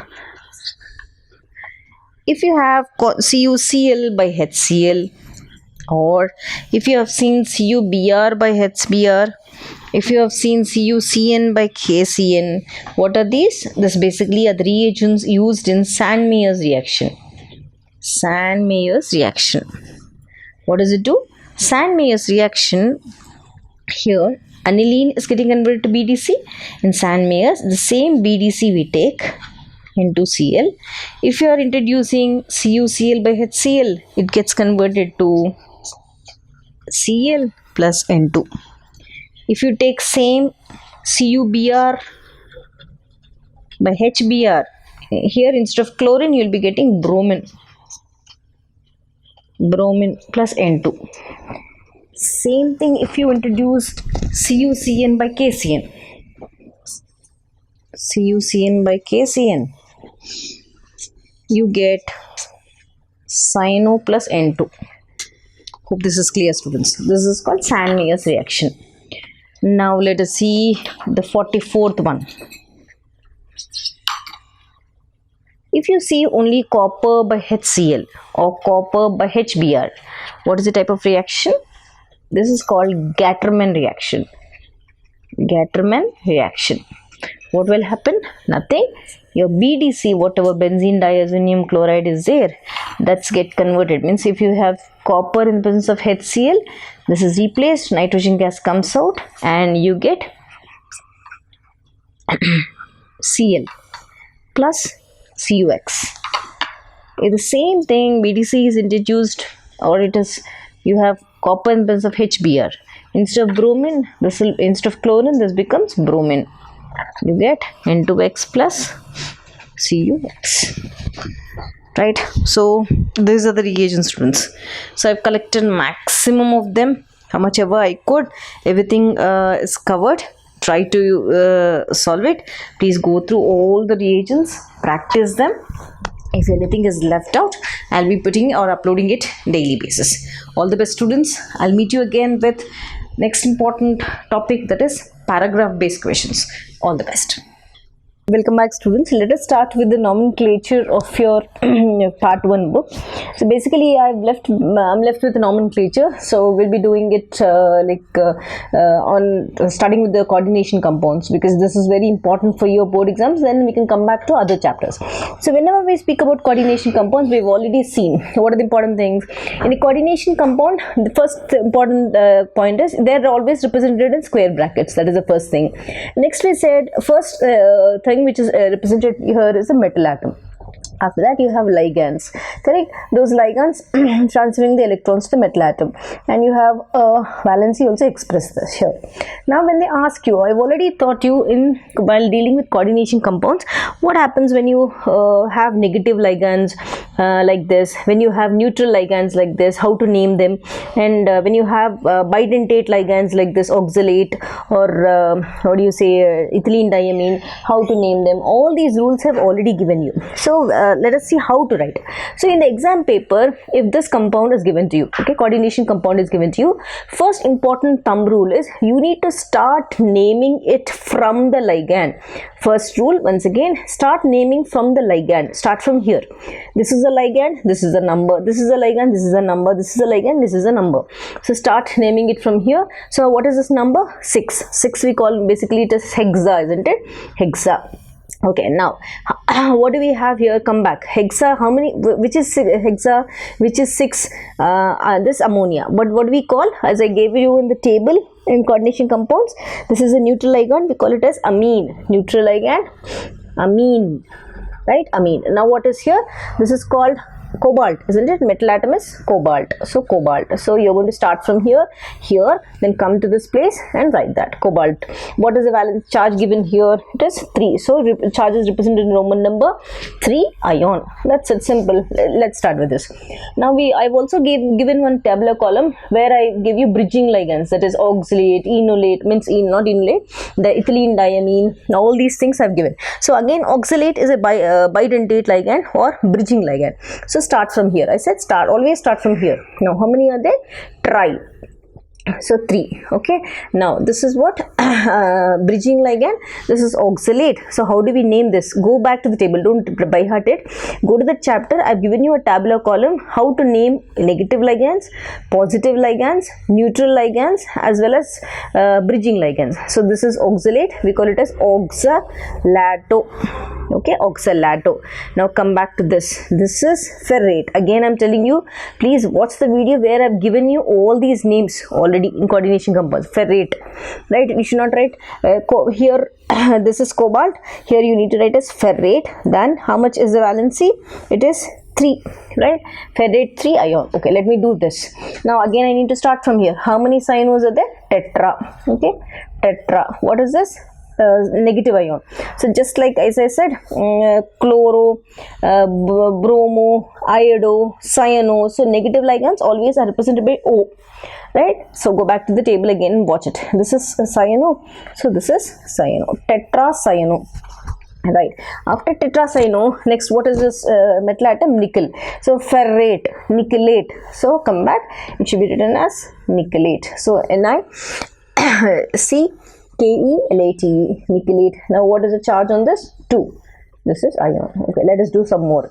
Now here you have one platinum present here, amine is present here, negative ligand chloro, right? All these are present. How to name this?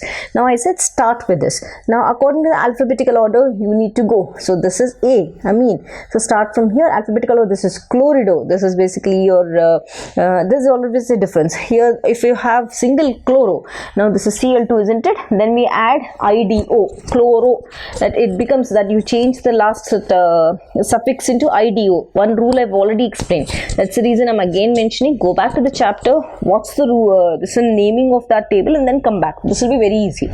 So start from here. This is how much? This is tetra, right? This is amine. Okay, now how many chlorines we have? Di. This is di. Every number should be mentioned according to alphabetical order. A after A is C. So di. Now I said chloro replaced by chlorido. Now chlorido. Yes. Now after that chlorido, what do you have? Come back to the metal atom. Platinum. platinum, right? What is the this one on this given to us? Charge 2, platinum 2 complex. Oh, platinum 2 ion, right? Now let's start the next one. So when I have to, no, platinum, what did we get? 2, yeah, platinum 2 ion.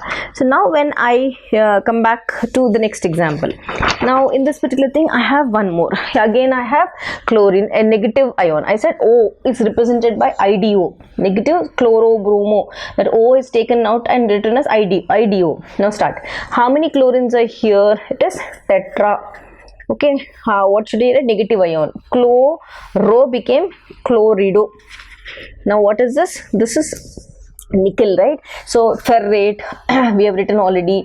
Then in the earlier example also, just see here, ferrate, nickelate, like that. Now here again, nickelate. What is this one? Charge 2 ion. Now let us start with this. Now here you have two things. One is neutral ligand, one is ambidentate ligand. Correct? So for the ambidentate ligands also I have given a tabular column. Cyano, thiocyano, nitro, nitrito. All these are ambidentate ligands. I have given the tabular column. Let me remind you. I have given tabular column for positive ions, tabular column for negative ions, tabular column for neutral ligands, negative ligands or anionic ligands, cationic ligands, neutral ligands, for ambidentate ligands also.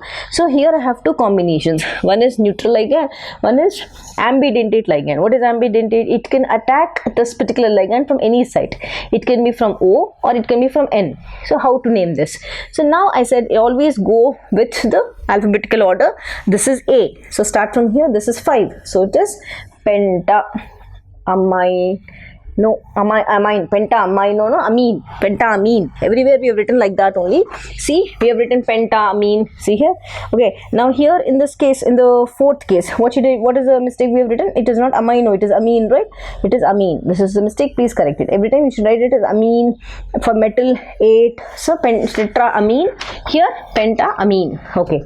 After writing pentamine, come back to this. What is this? If it is NO2, if N is a linking ligand, that is nitrogen. Now this is nitrito. It is nitrito. So let us write, because it is linking from oxygen. So this becomes nitrito. After nitrito, now here you have oxygen linkage. This is nitrito. There is oxygen linkage. So you're going to put O. This. Now here is your cobalt. Yes. 3 ion. Fine. Now let's come back and see this. Now when I have to come back, like finish off this, again same thing, alphabetical order, A, amine, then comes chloro. There is one more outer than the square bracket. Let us see how to name. Always start with this pentamine. So start this pentamine. Okay, pentamine. This is over. Now after pentamine, now you should not get confused whether you should write this one or this one. First try to finish off which is there inside the square bracket, then go back to this. So pentamine, then this is chloro. Chloro will become chlorido, right? Then comes cobalt. Now I already said ferrate, nickelate, but for cobalt we write it as cobaltate, cobalt. Right now you have to calculate the valency of this. When you calculate the valency of this, right, this one I already show how to calculate the oxidation number also for this. When I calculate the oxidation number of this, I am going to get an oxidation of 3. So go back and see that calculation of oxidation number in chapter 1. Now I am done with this. I am left with only this. So this is chloride. Right, now let me see this. Now when I have to start with this example, now again you have negative ligand and you have a neutral molecule here. So you are going to start from according to alphabetical order always. So this is C, this is A. So this becomes penta. So penta 5. Now water is represented as what? Aqua, which I showed you already. So penta aqua. After writing that, come back to this. What is this? Cyano. Correct. Now come back to this. Now this is over, this is over, this is over. Chromium. So cyano, then chromium. Okay. Now what is the valency of this? So you have to be careful. What did I say? first you need to calculate the oxidation state. Okay, let me see whether we have done how to do this. How will I get this? Basically, now this is your x, let us assume, right? Now this is plus into minus 1. Okay, this is how much? This is 0. This is equal to plus 2. X is equal to, when I have to calculate, when this comes the other side, this becomes plus 3. Okay, so 3 is the valency. That means whenever you're calculating, whenever you're given that this one, you need to cross check. Okay, let us once again cross check whether we have written everything correctly or not after finishing of this. Let me start this. Now in the 9th one, you have cobalt as well as N2O. Right, fine. So when I see this N2O, and how many are there? 6 are there. Fine. Now you have to be careful here in this particular thing. Start from here. How much is this? This is hexa, right? Now what is this? Nitrito, because the O it's an ambidentate ligand, so you're going to write it as nitrito. Done. Yes. From where is it linking? It is linking from this is nitrite only, but here earlier case it was linking from O, so you have written O cobalt. Here it is directly linking from nitrogen, so you can write it as N, right? This becomes cobaltate. Now what is the valency? 3 ion, means oxidation state 3 ion, right? So let's come back and see one more example. So in next example, what should you see? Here you have it's a bidentate ligand, but 3 are there. Okay, that means this is linking in the, it has donor sites 3 into 2 6. I already show what is this bridging ligand. How should I write? You have to start from the ligand. How many are there? 3. Whenever you have bridging ligands, you should not write tri, you have to write a word called tris, which I already shown. 2 means bis, 3 means tris, right? So tris represents tri. So in this case, tris. Now what is this? Ethylene diamine, isn't it? Ethylene diamine, right? Close the bracket. Done. After that you need to finish off what is inside, then only go there. So cobalt. Now what is the oxidation state? Nothing is given. Now you can calculate this x, this is x, isn't it? Now this whole thing, when I say when I calculate, take this 3 2s are 6, and this is minus 3, means chlorine is minus 3. So when you take that other side, x becomes equal to 3. So this is 3 chloride. Okay, if you get a confusion here, go back to the oxidation states and check. So before we check everything, let's cross check whether we have done everything, all the oxidation state correct or not once again. So in the first one here, directly this is x, this is 0 is equal to plus 3, so oxidation state is correct. Done. In the second case, when I see in the iron oxalato case, now in the first this particular thing, trioxalato, correct. Now ferrate 3, okay, 3 ion, this is also correct, because oxalato bridging ligand 6 minus 3, this becomes 3. Now in this particular case, cyano, in this case, cyano, how much do they give? This is x, this is minus 4 is equal to minus 2, x is equal to 2. So I have written correctly. Now for this case, if you see fourth one, here we have written 2. Whether this is correct or not, let's see. Now platinum x, neutral ligand, you're going to, it is 0, right? After this is plus, and now when I have to take this, right, how much do I get? This is 2 chlorines. Okay, this is equal to plus 2, isn't it? Yes. Now when I have to see the charge of this, so basically this is minus 2, isn't it? So now x becomes, when this goes, this becomes minus 2. The other side, when it comes, it becomes 4. So what did I write here? You should not write 2 here. You should write 4 in this complex. Right? Hope you've understood this. Let me see the fourth one. When I come back to the fourth one, here nickel x, chlorine minus 4 is equal to minus 2. X is equal to 2. So I have written tick. This is correct. Now let us assume the next case. In this particular case, x, this becomes 0. Now the whole oxidation state is equal to 2. Whole oxidation state is equal to 2. Now you should not get confusion whether what should I take the charge of this. Now what did we write? We have written this one as 2. Whether it is correct or not, we'll see. Now when I have to see this particular charge ONO, so the most important thing you have to remember is, so the this again will change, isn't it, because the oxidation state of this, when I take neutral ligand is 0. Now suppose, yeah, this is 5. If I take, when this goes on this side, this becomes plus 5 minus plus 2 minus 5, that is 3. So this would be 3 would be the state. This is correct. Now let's come back and see this. Now in this particular case, again X, this is 0, right? Now neutral ligand, this is minus 1, right? So now here when I have to take, this is minus 2. Okay, now X is equal to 3, isn't it? When this goes above, this becomes plus 3. This is also correct. When I have to compare, this I already did. Now in this particular case, the same thing which I did already like this is also correct. The same thing which I did here, this also is correct. So next one, when I have to calculate, here I already calculated. This is also correct. Done. Let's come back and see the next set. Now suppose if they give me such reactions, now there's a bit lengthier than that. Let's see how to start. You need to start now from here. Suppose if it is everything inside the bracket, you need to start from the ligand according to the alphabetical order, but here you have potassium outside, so you need to start from here. So first write potassium. Okay, then now start with the alphabetical order. This is O, this is Aqua, so this comes first. How many Aqua? Aqua. Okay, then what is this?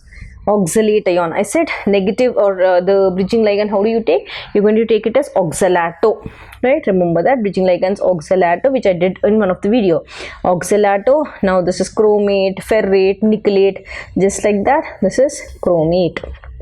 Okay, now when I have to calculate the valency of this becomes 0. This is plus 1, right? Now this is binding sites. How many? 3 binding sites. So 3 binding, 3 2 is 6. So when I calculate and solve everything, I get 3. I already showed you how to calculate oxidation state. So how many water molecules are there? Outer, this is trihydrate. Right, now let's name this. Now start from the inner bracket, then go out. So this is your ligand. How many are there? Pentamine. Over. Now next left is this negative ion, and chloro will become chlorido, negative becomes IDO. From O will be taken an IDO. Then after that pentamine, chlorido. Which chlorido is this? There's nothing, only one, so chlorido. And then comes cobalt, so write down cobalt. So when I have to calculate here, this is X, this is 0, and this is minus 1. Minus 1 when this goes above, this is minus 2. When this goes above, this becomes X is equal to 3. So cobalt 3 ion. Start this. Now how many do you have here? You have chlorines. How many chlorines you have? Now this is how it's given. This is again a chelating ligand, right? So chelating ligand, you can just you have to remember, no, this is pyridine, isn't it? You would be careful how to name this. Let's see. Now this is named at the end. Now start from here. How many are there? Chlorine, this is chloro, this is P. Negative ion chloro is always changed into O, is changed into IDO. So how many? Trichlorido. Okay, trichlorido. This is PY, so this becomes pyridine. Chromium. Right, now important thing, what is this one for this? Now basically when I have to take, this is minus 3, this becomes 3 2 is 6. So finally when I solve these two, X becomes equal to 3 ion. So this is what? Cesium. Next complex, cesium. So now let us start with the outer one. Always start with outer, then go from the ligand to this metal atom. So cesium, so write down CaESium, cesium. Now this is how many? 4. Tetra. You have seen negative ligand will become chloro, will become chlorido. Now what is this? Ferrate. Right, now let's name this. When I have to solve this is X, this is 4 and this is minus 1. When I take this is minus 4. Okay, this is 1, then take it will become 3 ion. Right, now hope this is clear. Let me see one more example. Now I have one more example here. In this example, what do I have? I have potassium, which is out, so I have to start from here. This is potassium hexa. Now this is negative ligand, So I have to write it as cyano. After that, come back to this manganate. Right, now when I have to calculate, this is +4, this is +6. When I solve this, I get valency of 2 ion. That's it.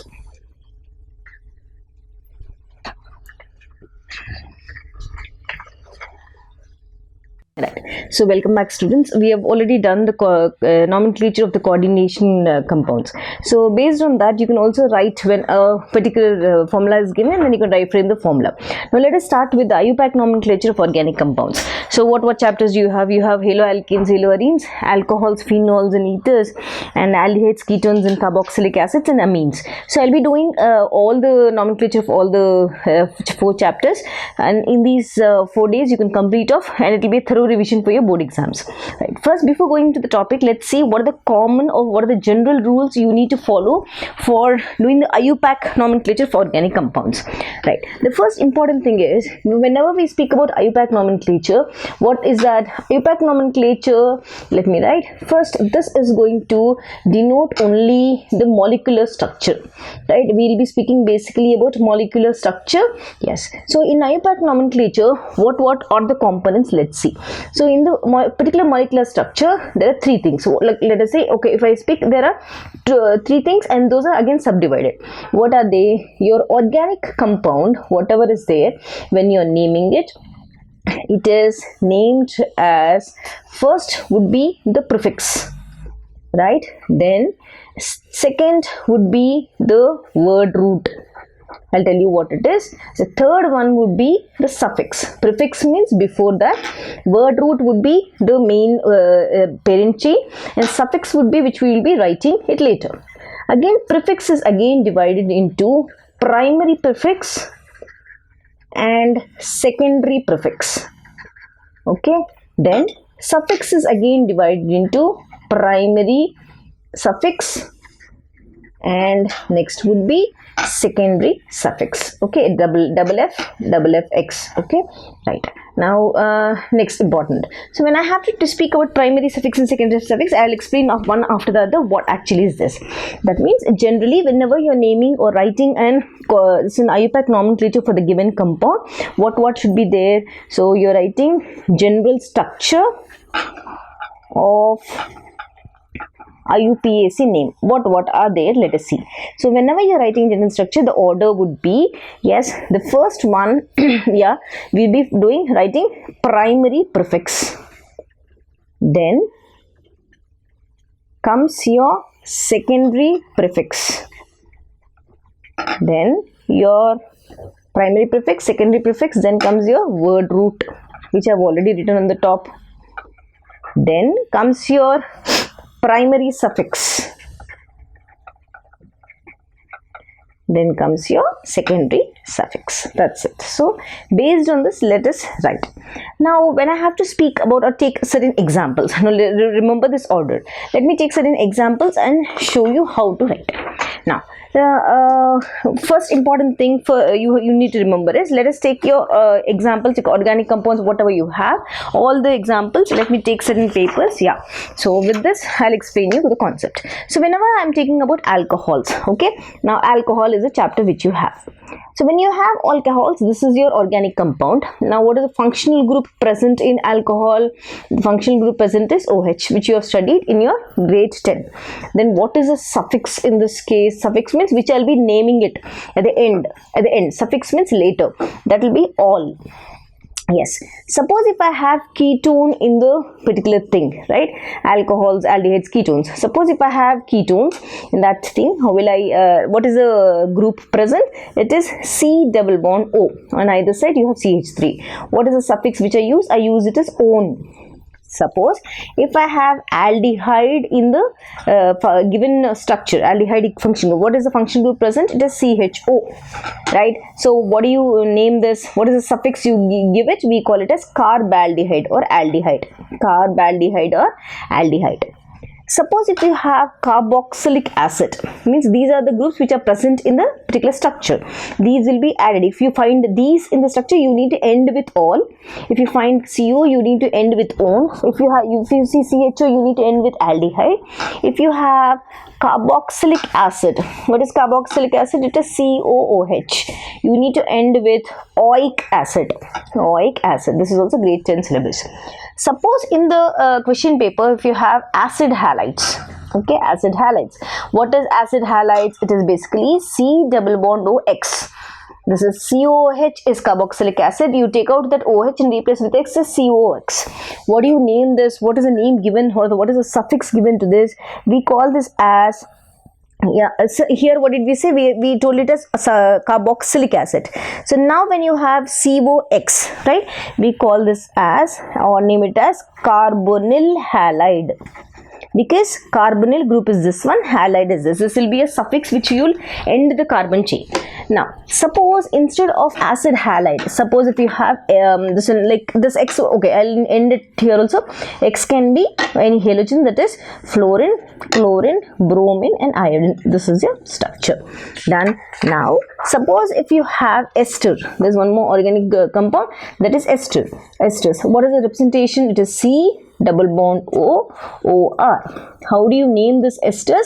We call it as like in the this one, we'll write it as like, suppose if you have COOR, we'll end the word as ester, right, in the while naming. Or how can I name this? It is also called as O8. You'll end the suffix as O8. Ester means O8. You need to remember this, then it's easy for me to apply. Suppose if you have amines. What are amines? NH2 is amine. Let it be aliphatic or aromatic amine. NH2 is amine. How will I end the suffix? It is amine. Then suppose if I have nitriles. What is nitriles? The C triple bond N. Done. What is the suffix which I use? I use it as, the suffix which I use is nitrile.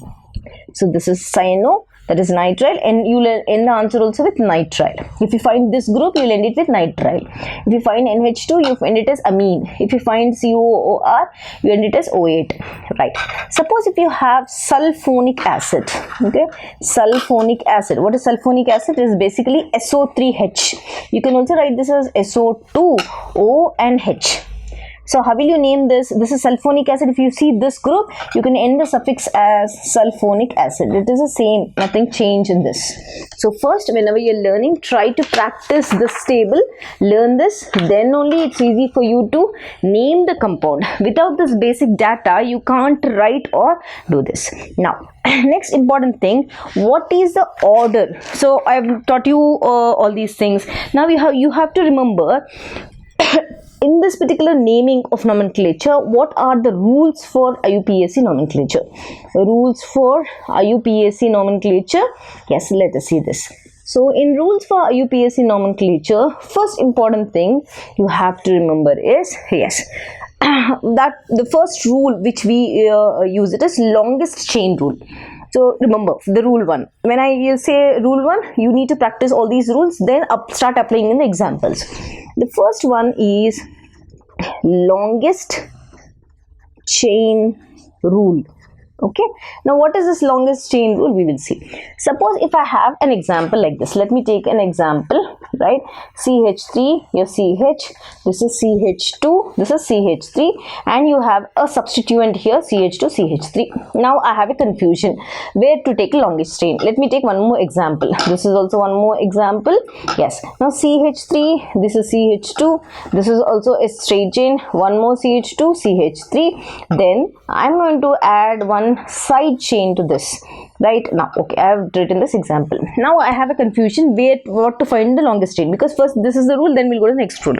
In this longest chain, when I take, now count. Suppose if I take like this, the longest chain, it will be 1, 2, 3, 4 only, right? Suppose if I take from here and see, what is the possibility? I have 1, 2, 3, 4, 5. Earlier it was 4. Now if I take like this, well, how is this? This is like this, okay? This is like this. Fine. Now let's just count 1, 2, 3, 4, 5. So this is the longest chain. Now let's see this example. Suppose if I draw in this way, how many will I get? 1, 2, 3, 4, 5 only. But if I draw a chain in this way along with the substituent in this way, how? Just see, I am drawing the chain because I have to get the longest chain. I need to follow the longest chain rule. Now count how many there? 1, 2, 3, 4, 5, 6. Earlier it was if I close this 1, 2, 3, 4, 5 only, but now if I close this will become 1, 2, 3, 4, 5, 6. So this is the longest chain rule. Remember, you have to always find the longest chain whenever you are finding the nomenclature, trying to find the nomenclature. Yes. Now let us go to the next rule of IUPAC nomenclature. What is this rule? Let me take, okay, this page is not clear, let me take this. So in the second rule, which one we are going to take as lowest Locant rule. Okay, what is this lowest Locant rule? I'll tell you. Suppose if I have, right now I have, let me take one example, I'll tell you.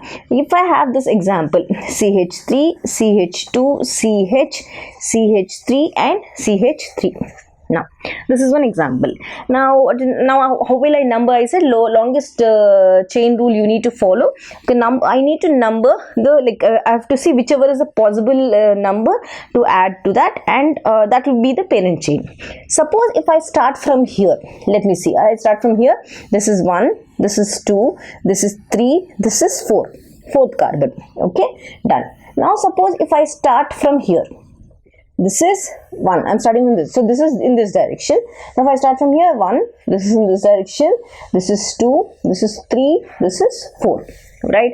Now what is the thing? The numbering of this parent chain, right? Now here also 4, here also 4, not a problem, anywhere it is the same, but numbering is done from that side where the value of the this substituent, Locant, this Locant rule means the value of this substituent is minimum possible number. Remember, once again, the numbering should be, now the rule is, if you number from here also 4, if you number from here also 4, but what is lowest Locant rule? You have to remember that the substituent, important, the substituent which you are taking, the substituent should have minimum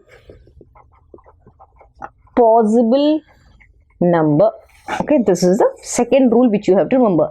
When it is minimum possible number, if I go from here, the substituent, what is the thing you get? You get 3. So if I go from here, the substituent, this one is minimum 2. So the substituent, see that the substituent is getting minimum number, so you need to name from this side. So this is your rule. Next rule, if I have to take, right, alphabetical order rule. Next rule you need to follow is alphabetical order law or order rule. Okay, this is the thing. Now if you have say number of like chloro, bromo, iodo, like methyl, like that, different substituents there, then you're going to follow the alphabetical order. What is the rule here? More, or if you have multiple substituents, then the name of substituents to be in alphabetical order, okay, alphabetical order. This is the important thing you have to remember. So first would be the first rule, that is here, which I already gave, longest chain rule. Next would be lowest Locant rule, that means the substituent should get minimum number. Third rule will be alphabetical order. If you have more than one substituent, then it is the alphabetical order which you are going to follow, right? Next one, what is the next rule which I am going to do or to teach you? Next one, fourth one is, right, let me take an example, then I'll write the name. Okay, suppose if I have an example, I'm not writing heading now, I'm writing an example here. Now I have one example, CH3, CH2, CH2, CH, CH2, CH2, CH3. This is the example. I still have not written the substituent. Now at this particular point, I have one more group given in this. Now confusion starts, ma'am, so it's such a big compound, how should I name it? Now what I want to do, suppose basically I said we are going to take the longest chain. So if I take this is the longest chain, 1, 2, 3, 4, 5, 6, 7. Okay, right, now it's a complex group. Done. Now how will I write this? Should I take from here or this one? Then comes your rule called first point difference rule. So what is this called? First point difference rule. Okay, that is the fourth rule which you have to remember. Now what is the thing? Now suppose if you're ruled out, now you don't have any lowest locant, numbering cannot be done by lowest locant rule, because substituent I have to find, or there are no such different functional groups present, or alphabetical order, like nothing, like if there means such compounds, if you have such complex compounds, what you are going to do is, for complex groups like this, or the branched side chain, the nomenclature rules, what is you're going to find is the only, like what you are going to apply is here, this particular thing, if I have to name it, I'm going to write this as 1, I'm going to write this as 2. Start from your substituent like this. How am I going to write? Now 1 comma 1, okay, right? No, means this is not 1, this is 1 prime, this is 2 prime. Then I'm going to write this as 1 comma 1 dimethyl group. 1 comma 1 dimethyl group. It is a complex group. Okay, maybe it is not clear. I'll be using certain examples in later stages, then you will understand that. Now suppose if I have to take the next rule, I'll explain, come back and explain this point with an example. Next, suppose if you have more than one functional group, okay, this is very important. Yes, order of naming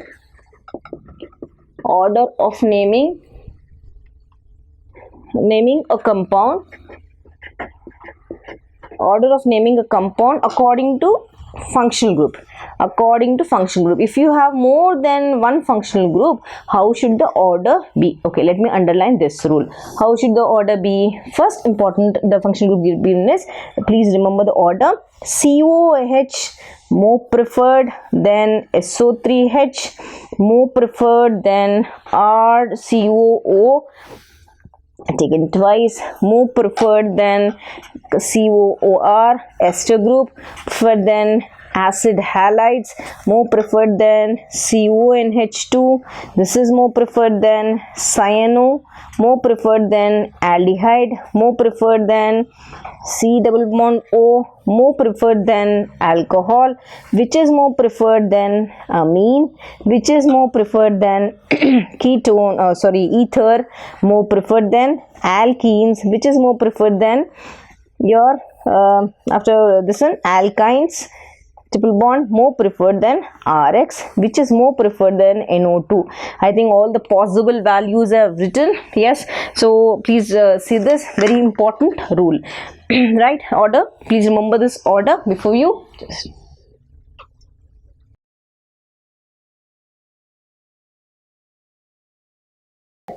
So students, welcome back. Let us do the next important concept of your first chapter, that is empirical formula and molecular formula. So unless until you learn, see, you're learning a concept, right? You need to apply on the numericals, then only you'll get that perfection in the concept. So I'm trying to pick up, because it's the first chapter, I'm trying to pick up the questions from your comprehensive as well as NCERT. Your complete NCERT will be done. Every question of NCERT also will be solved by me. Fine. So when I have to speak, we have already learned what is meant by an empirical formula and molecular formula and how to frame it. So here gradually let us do certain numericals based on that. So what is the first question? Here they've given us, write the empirical formula of the compounds having the molecular formula. So molecular formula is given to us. We need to write the empirical formula.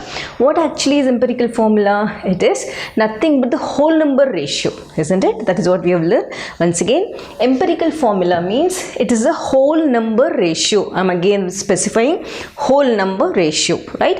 And what is that? It is a whole number ratio of the atoms in a molecule.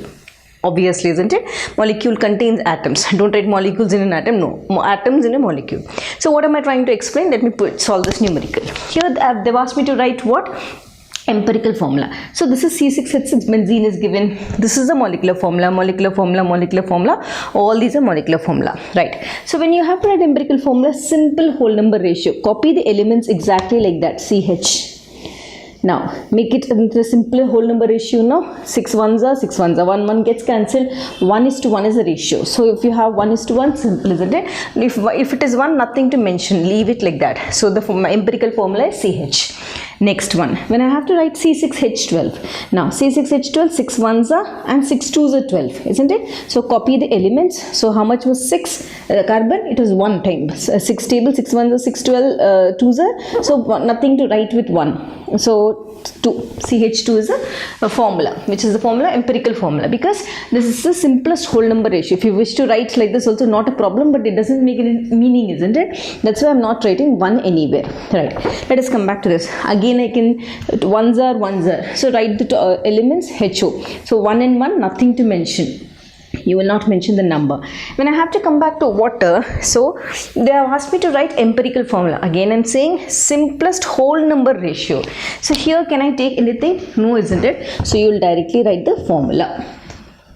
In this case, nothing can be done. It is the same again. N2CO3. Now, in this case, B2H6. Yes, I can write a simplest whole number formula. There is 2 1s are, 2 3s are. So copy the BH, B2H6, that is diborane. BH are the elements. So this was 1 time and this is 3 times. So H3 is a simple, isn't it? Now let us write this. Still, I can still make this a simple whole number ratio. How? 2 1s are, 2 2s are. So write the elements NO. So this went on 1 time and this is 2 times. So take out this 1. This is the empirical formula for this. When I have to write H3PO4, I can't write anything because it is the same. I said simple whole number ratio. When you take the ratio, you will not get it in whole number. So you will directly write that. When I have to write this is the same case. I can't write the simple whole number ratio. So the empirical formula is this. In this case, C2H2, yes, I can write a simple whole number. 1 and 1 goes. So C1H1. So I have nothing to write. So I'm writing this. CH. Here also CH, here also CH. This is how you're going to write the simplest empirical formula from the molecular formula given. Alright. So let us go into the concept now.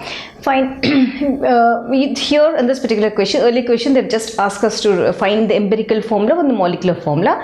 Now they're asking us to frame an empirical formula from this. Then gradually we'll go and again frame the molecular formula. Let's see. So when such question is given to you, what data should be important present in the question? First of all, the percentage composition of the elements should be present. It can be 2 elements, not a problem. There may be 3 elements also, not a problem. First important thing, percentage composition should be there. Along with that, you also need the atomic masses of those particular elements. If you know, not a problem, but you will be given the atomic masses. So with this 2 data, I can easily frame the empirical formula of the given thing. First of all, what should you do? First, try to make a tabular column. Fine? Right. Okay. I'll do the tabular column. Here, I've written the answers here for some things so that it is quick for me to explain. In the first column, always remember you are going to write the element given to you. First column, always element. How many elements are given? 1, 2, 3. What is the first element given to me? Sodium. Okay, let us write full form. SODIUM, sodium. So you can write the symbol also here, not a problem. Right, then take this column. Second element, carbon, CARBON, carbon element. In the third column, I am given oxygen. So I am going to write oxygen. Now, after writing this, what should you do? The second important step after element, the next one, which you need to follow is you're going to write immediately the percentage given, because adjacent to the element percentage is given to you. So write on that percentage composition immediately. So percentage composition, how much was sodium given to me? It is 43.4%. How much is carbon given to me? 11.3%. How much is oxygen given to me? 45.3%. Done. After this, immediately copy this data which is given, the atomic masses data. So write down here atomic mass. Fine. So when you write atomic mass, how much is sodium? 23. How much is carbon? 12. How much is oxygen? 16. Done? 50% of the work is over. Now after this, you have 2 more columns which you should write. So in this, very important. Percentage composition, atomic mass, you have 1 more, that is your simplest ratio, and next is simplest whole number ratio. Simplest ratio is different. Simplest whole number ratio. I'm not writing full form. Simplest whole number ratio. WNR, whole number ratio. Fine. So in the first case, take the simplest ratio. How will you get?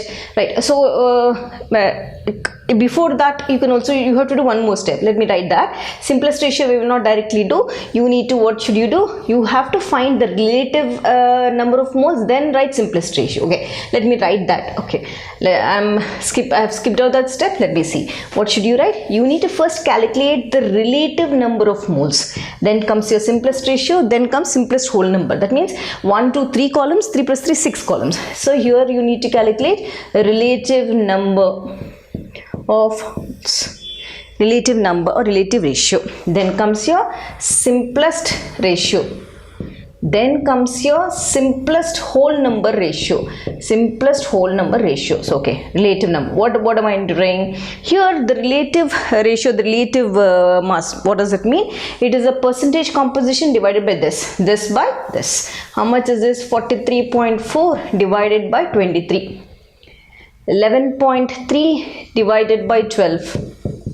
45.3 divided by 16. Okay, my first step is over. When I divide this, I get an answer of 1.88 here. Then I get an answer of 0.94 here. Here I am getting an answer of 2.83. That is a ratio of the percentage composition with the mass. That's over. Now what are you going to do? You're going to take the simplest ratio. That means among all these, which one is the, first of all, this is 1.88, okay, right? This is 2.83 maximum. So you have seen the 2.83 maximum. At the same time, you're going to see the minimum value also. So this is maximum, this is intermediate, this is minimum. Once again, maximum, minimum, intermediate. Then so go with the intermediate value, sorry, minimum value. The minimum value, whatever is there, that will be taken as a denominator. 0.94, here also 0.94, here also 0.94. Correct? Yes. So 1.88. Here in this case 0.94. In this case 2.83. So remember, first you need to see the minimum relative ratio mass. That is what is important. So when you divide this, you get an answer of 2.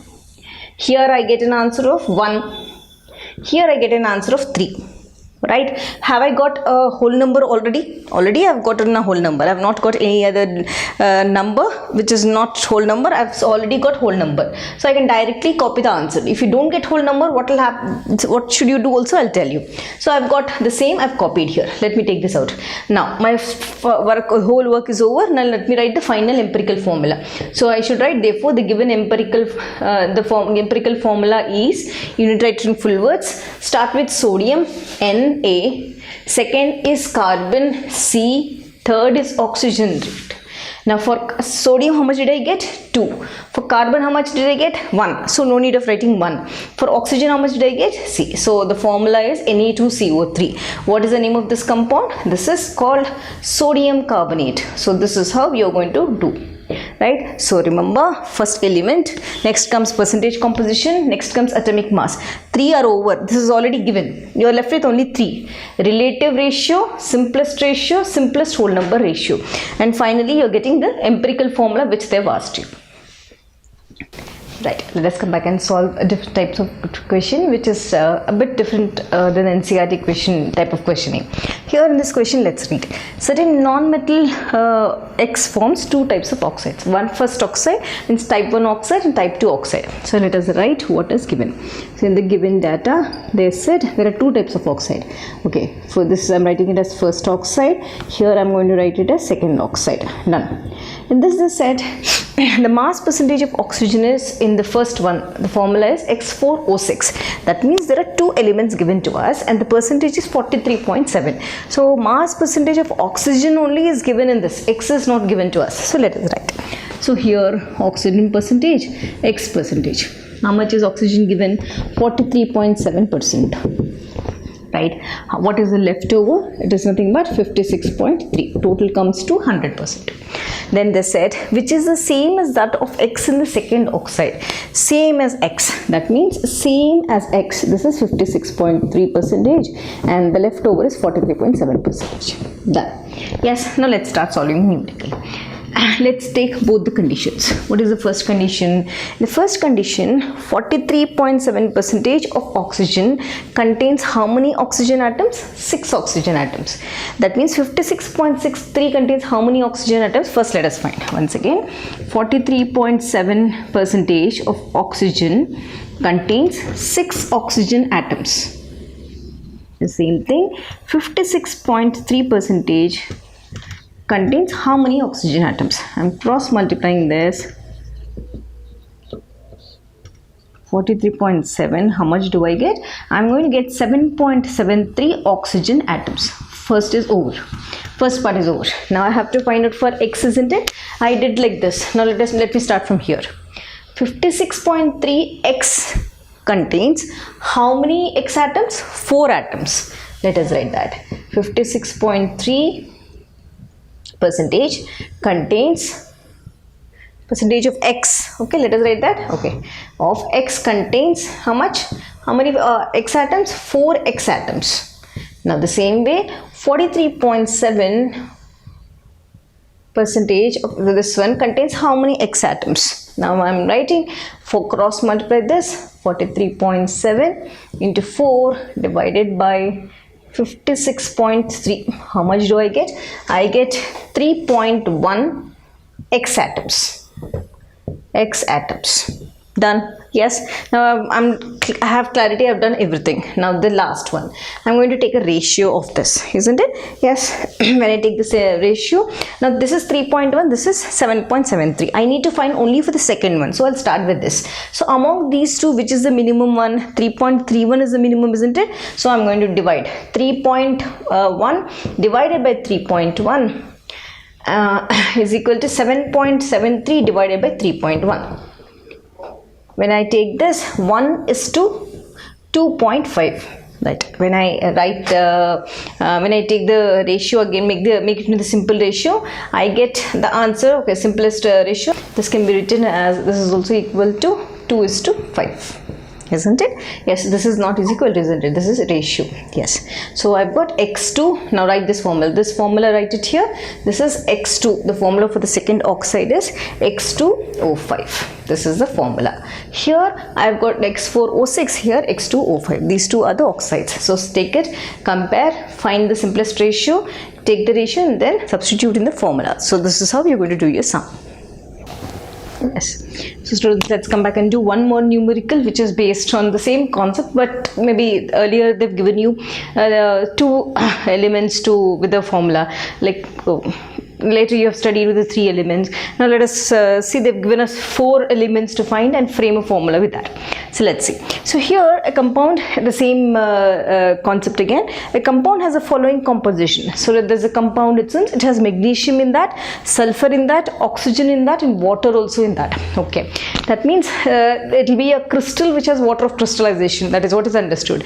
Why? Because the composition of water is 51.22%. That is what in water of crystallization, just like your FeSO4, just like your copper sulfate 5H2O, like that, magnesium sulfate, maybe it will be magnesium sulfate. Let us see how to do. So when such, and what is given? The atomic mass is given. As I said, whenever you're given a question to solve, to find out empirical formula, 2 important data are very important, like important things. First, you should have the percentage of composition of each and every element. Point number 2, you should be given the atomic masses. If they're not giving the atomic masses, you will already know the atomic number. You can double it for few elements, except for few elements, remaining all of the double amount. So that one, and then write. Fine. Without that, we can't do the sum. Fine. So first of all, as I said, once this question is given, try to make a tabular column. So how many I said, how many should be the tabular column? 6 should be the tabular column, right? I've written the answers for the ratios. So first of all, I calculated and I've written 1 is over. This is your second one. This is your third one. This is your fourth one. This is your fifth one. And this is the sixth one. Yes. So in the first one, always remember what should you have in this first one? You should have the elements. 1, 2, 3, 4 elements. So in the first column, it has element. So how many I have? I have 1, 2, 3 and 4 elements. Done. In this, let me make lines for this. Okay, this is the first one. This is the second one. This is the third one, and this is the fourth one. After elements, what should I write? I need to write immediately after element you have percentage composition. So write down percentage composition.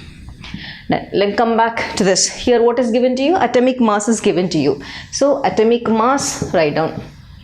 After that, you're going to take the ratio of these. So relative number of moles. So write down relative number of moles. The relative number of moles. This is also over. After this, simplest ratio, simplest whole number ratio. So I'm going to write simplest ratio here. Then I'm going to write simplest whole number ratio. With this, my all the columns, simplest whole number ratio. All the columns are done. Now start copying the data. So in the first case, element. What are the elements given? Copied in the sequence. Don't make it random, please. Your formula again, you'll get confused. First one, magnesium is given to you, Mg-Neistion. So the element is magnesium. Next is sulfur given to me, Sulphur, and the element is sulfur. Next, oxygen is given to me, oxygen element, symbol is O. Next, water is given to me. Okay, let us write water, WAT, water, and H2O. Nothing, don't change anything, please. Now, write the percentage composition. First one, magnesium, how much is given? 9.76. Sulfur, how much is given? 13.01. Right. Next, how much is oxygen given? 26.01%. How much is water given? 51.22%.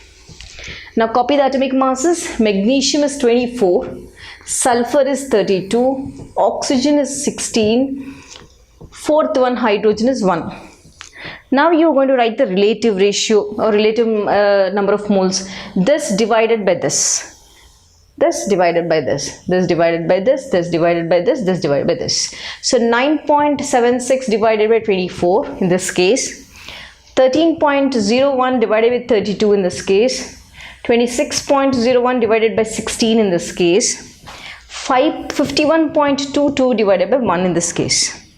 In the first one, when I solve, I get an answer of 0.406. In the second one also, I get the same answer, 0.406. In the third one, when I do, I get an answer of 1.625. In the fourth one, 51.22. Fine. Okay, that is right. It is 2.846. Here, what is the mistake which we have done? How will I get 2.846 wrong, isn't it? Here, the mistake which I did is, here atomic mass of hydrogen only was given to us. But what is this? This is water molecule. This is where everybody does as I did the mistake. So here, water molecule, if I have to say, 18 is atomic mass of water. So divide by 18. Now this is right. So please don't do that blunder. This is water molecule, a single entity. I have picked up, I've done a mistake by taking only hydrogen. No, hydrogen 2 and oxygen 1 completely makes up 18 grams or 18 AMU. Now when I divide, I get an answer of 2.846. Now over. Now see the minimum value. Among all these, 0.406 is the minimum value. So take the simplest ratio, 0.406 divided by 0.406. I'll get 1. The second case also, I am making the simplest ratio, divide these two, again I'll get 1. In the third case, 1.625 divided by 0.406, yes, because that's the simplest ratio, I get an answer of 4. Here when I divide 2.846 divided by the simplest value, that is divisible value 0.406, I get an answer of 7. Now observe, all are whole numbers. When all are whole numbers, nothing to do with them. Directly write simplest whole number 1147. Now my work is over. I don't need this. Now I need to write the empirical formula for this. So you're going to write the empirical formula, full form, write completely. Empirical formula of the given compound. Of the given compound is, I don't have space, so I'm not writing completely. What is that? Start from here. First is magnesium, Mg symbol. Next is sulfur and oxygen. Yes, sulfate, isn't it? Why did I write sulfate, ma'am? How did you know O4? Because here 16, right? So MgSO4, magnesium sulfate. Fine. After that, dot, water molecule, H2O. Right, so fine, let me write sulfate 16. I need to first write the formula. How much is magnesium? 1. How much is sulfur? 1. How much is oxygen? 4. So 4. How much is water? 7H2O. You need to place it here. So magnesium sulfate 7H2O. Magnesium sulfate heptahydrate. That is your water of crystallization of magnesium. So this is the procedure for doing. Point number 1. These two data are important. So 1, 2, 3 columns are over in that. In the second thing, 3 more columns you need to make. What is that? Relative number of moles. I said this divided by this. After that, you're going to take the simplest ratio. See the value which is easily divisible, the minimum value which is divisible. Take that number, you get a ratio. After that, see whether it is whole number ratio or not. If you see the whole number ratio, continue, apply. For magnesium, it is 1. For sulfur, it is 1. For oxygen, it is 4. And for water, it is 7. This is how you're going to do the sum.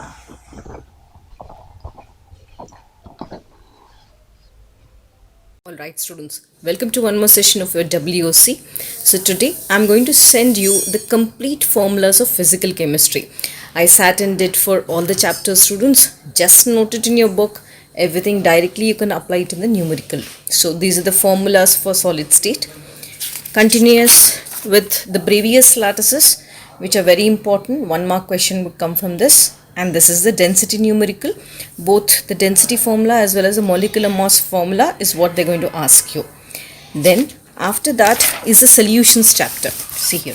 In solutions chapter you have different questions like the concentration terms, isn't it? So all the formulas which are related to molarity, molality, mole fraction, ppm, parts per million, mass percentage, volume percentage, I have already written completely. You can note it.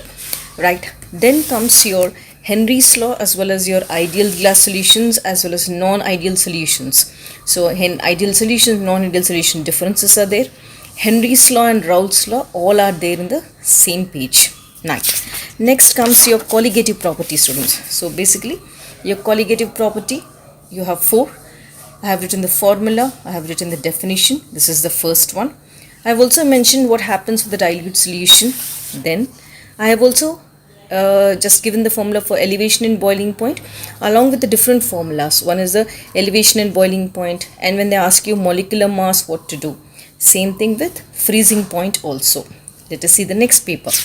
Next comes your osmotic pressure, right? So your osmotic pressure is one more which they're going to ask you, but directly you can apply the formula also. Then comes electrochemistry students. See here. Electrochemistry, the most important sum is your Nernst equation. So Nernst equation, either you'll be applying this formula or you'll be applying this formula.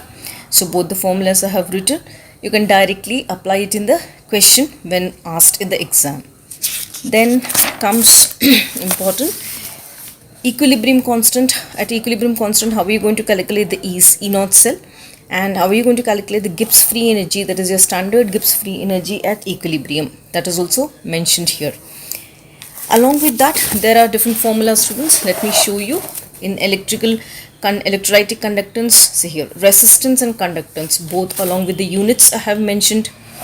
Here I have mentioned the differences between resistivity and conductivity, right? So conductivity is also called as specific conductance, isn't it? I have mentioned that also, along with the definition, along with the units and the formula, right? Let us see the next page.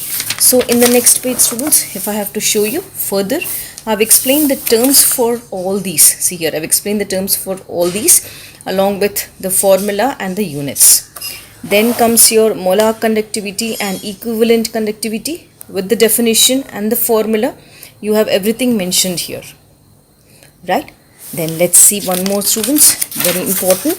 In the same formula, when you are writing, what is the formula for molar equivalent conductivity and molar conductivity? According to your this numerical, you can apply it, and these are the units also. Then comes, there is a unit for electrolytic conductance and electrolytic conductivity, molar conductivity mentioned here. You can note it. After electrochemistry students, next comes your chemical kinetics chapter. So in chemical kinetics chapter, we very well know rate of reaction, ROR, will be asked. There we'll be considering the decrease in concentration of the reactant and increase in concentration of product. So if it is a gaseous reactant, you are going to use this unit, right? Now next comes, see here, These are the reactions, the integrated rate equations and the formula for calculating half-life period. Right, students? This is for the instantaneous rate, average rate on the top, and below you have zero order reaction and first order reaction, along with the formula for T half and rate of the reaction. And I have given the units of first order and zero order on both the sides. And these are the two graphs which they're going to ask you compulsory: rate versus concentration graph and concentration versus time graph, students. This is for the zero order, right? Zero order, and this is for the first order, right, students? Right. After chemical kinetics, and there are important topics, students, like different differences you need to learn. These are the different differences you need to learn. I'll be sending it very soon, the differences also. Thank you so much for watching. Please share the video, all the formulas in one shot. Thank you so much, students.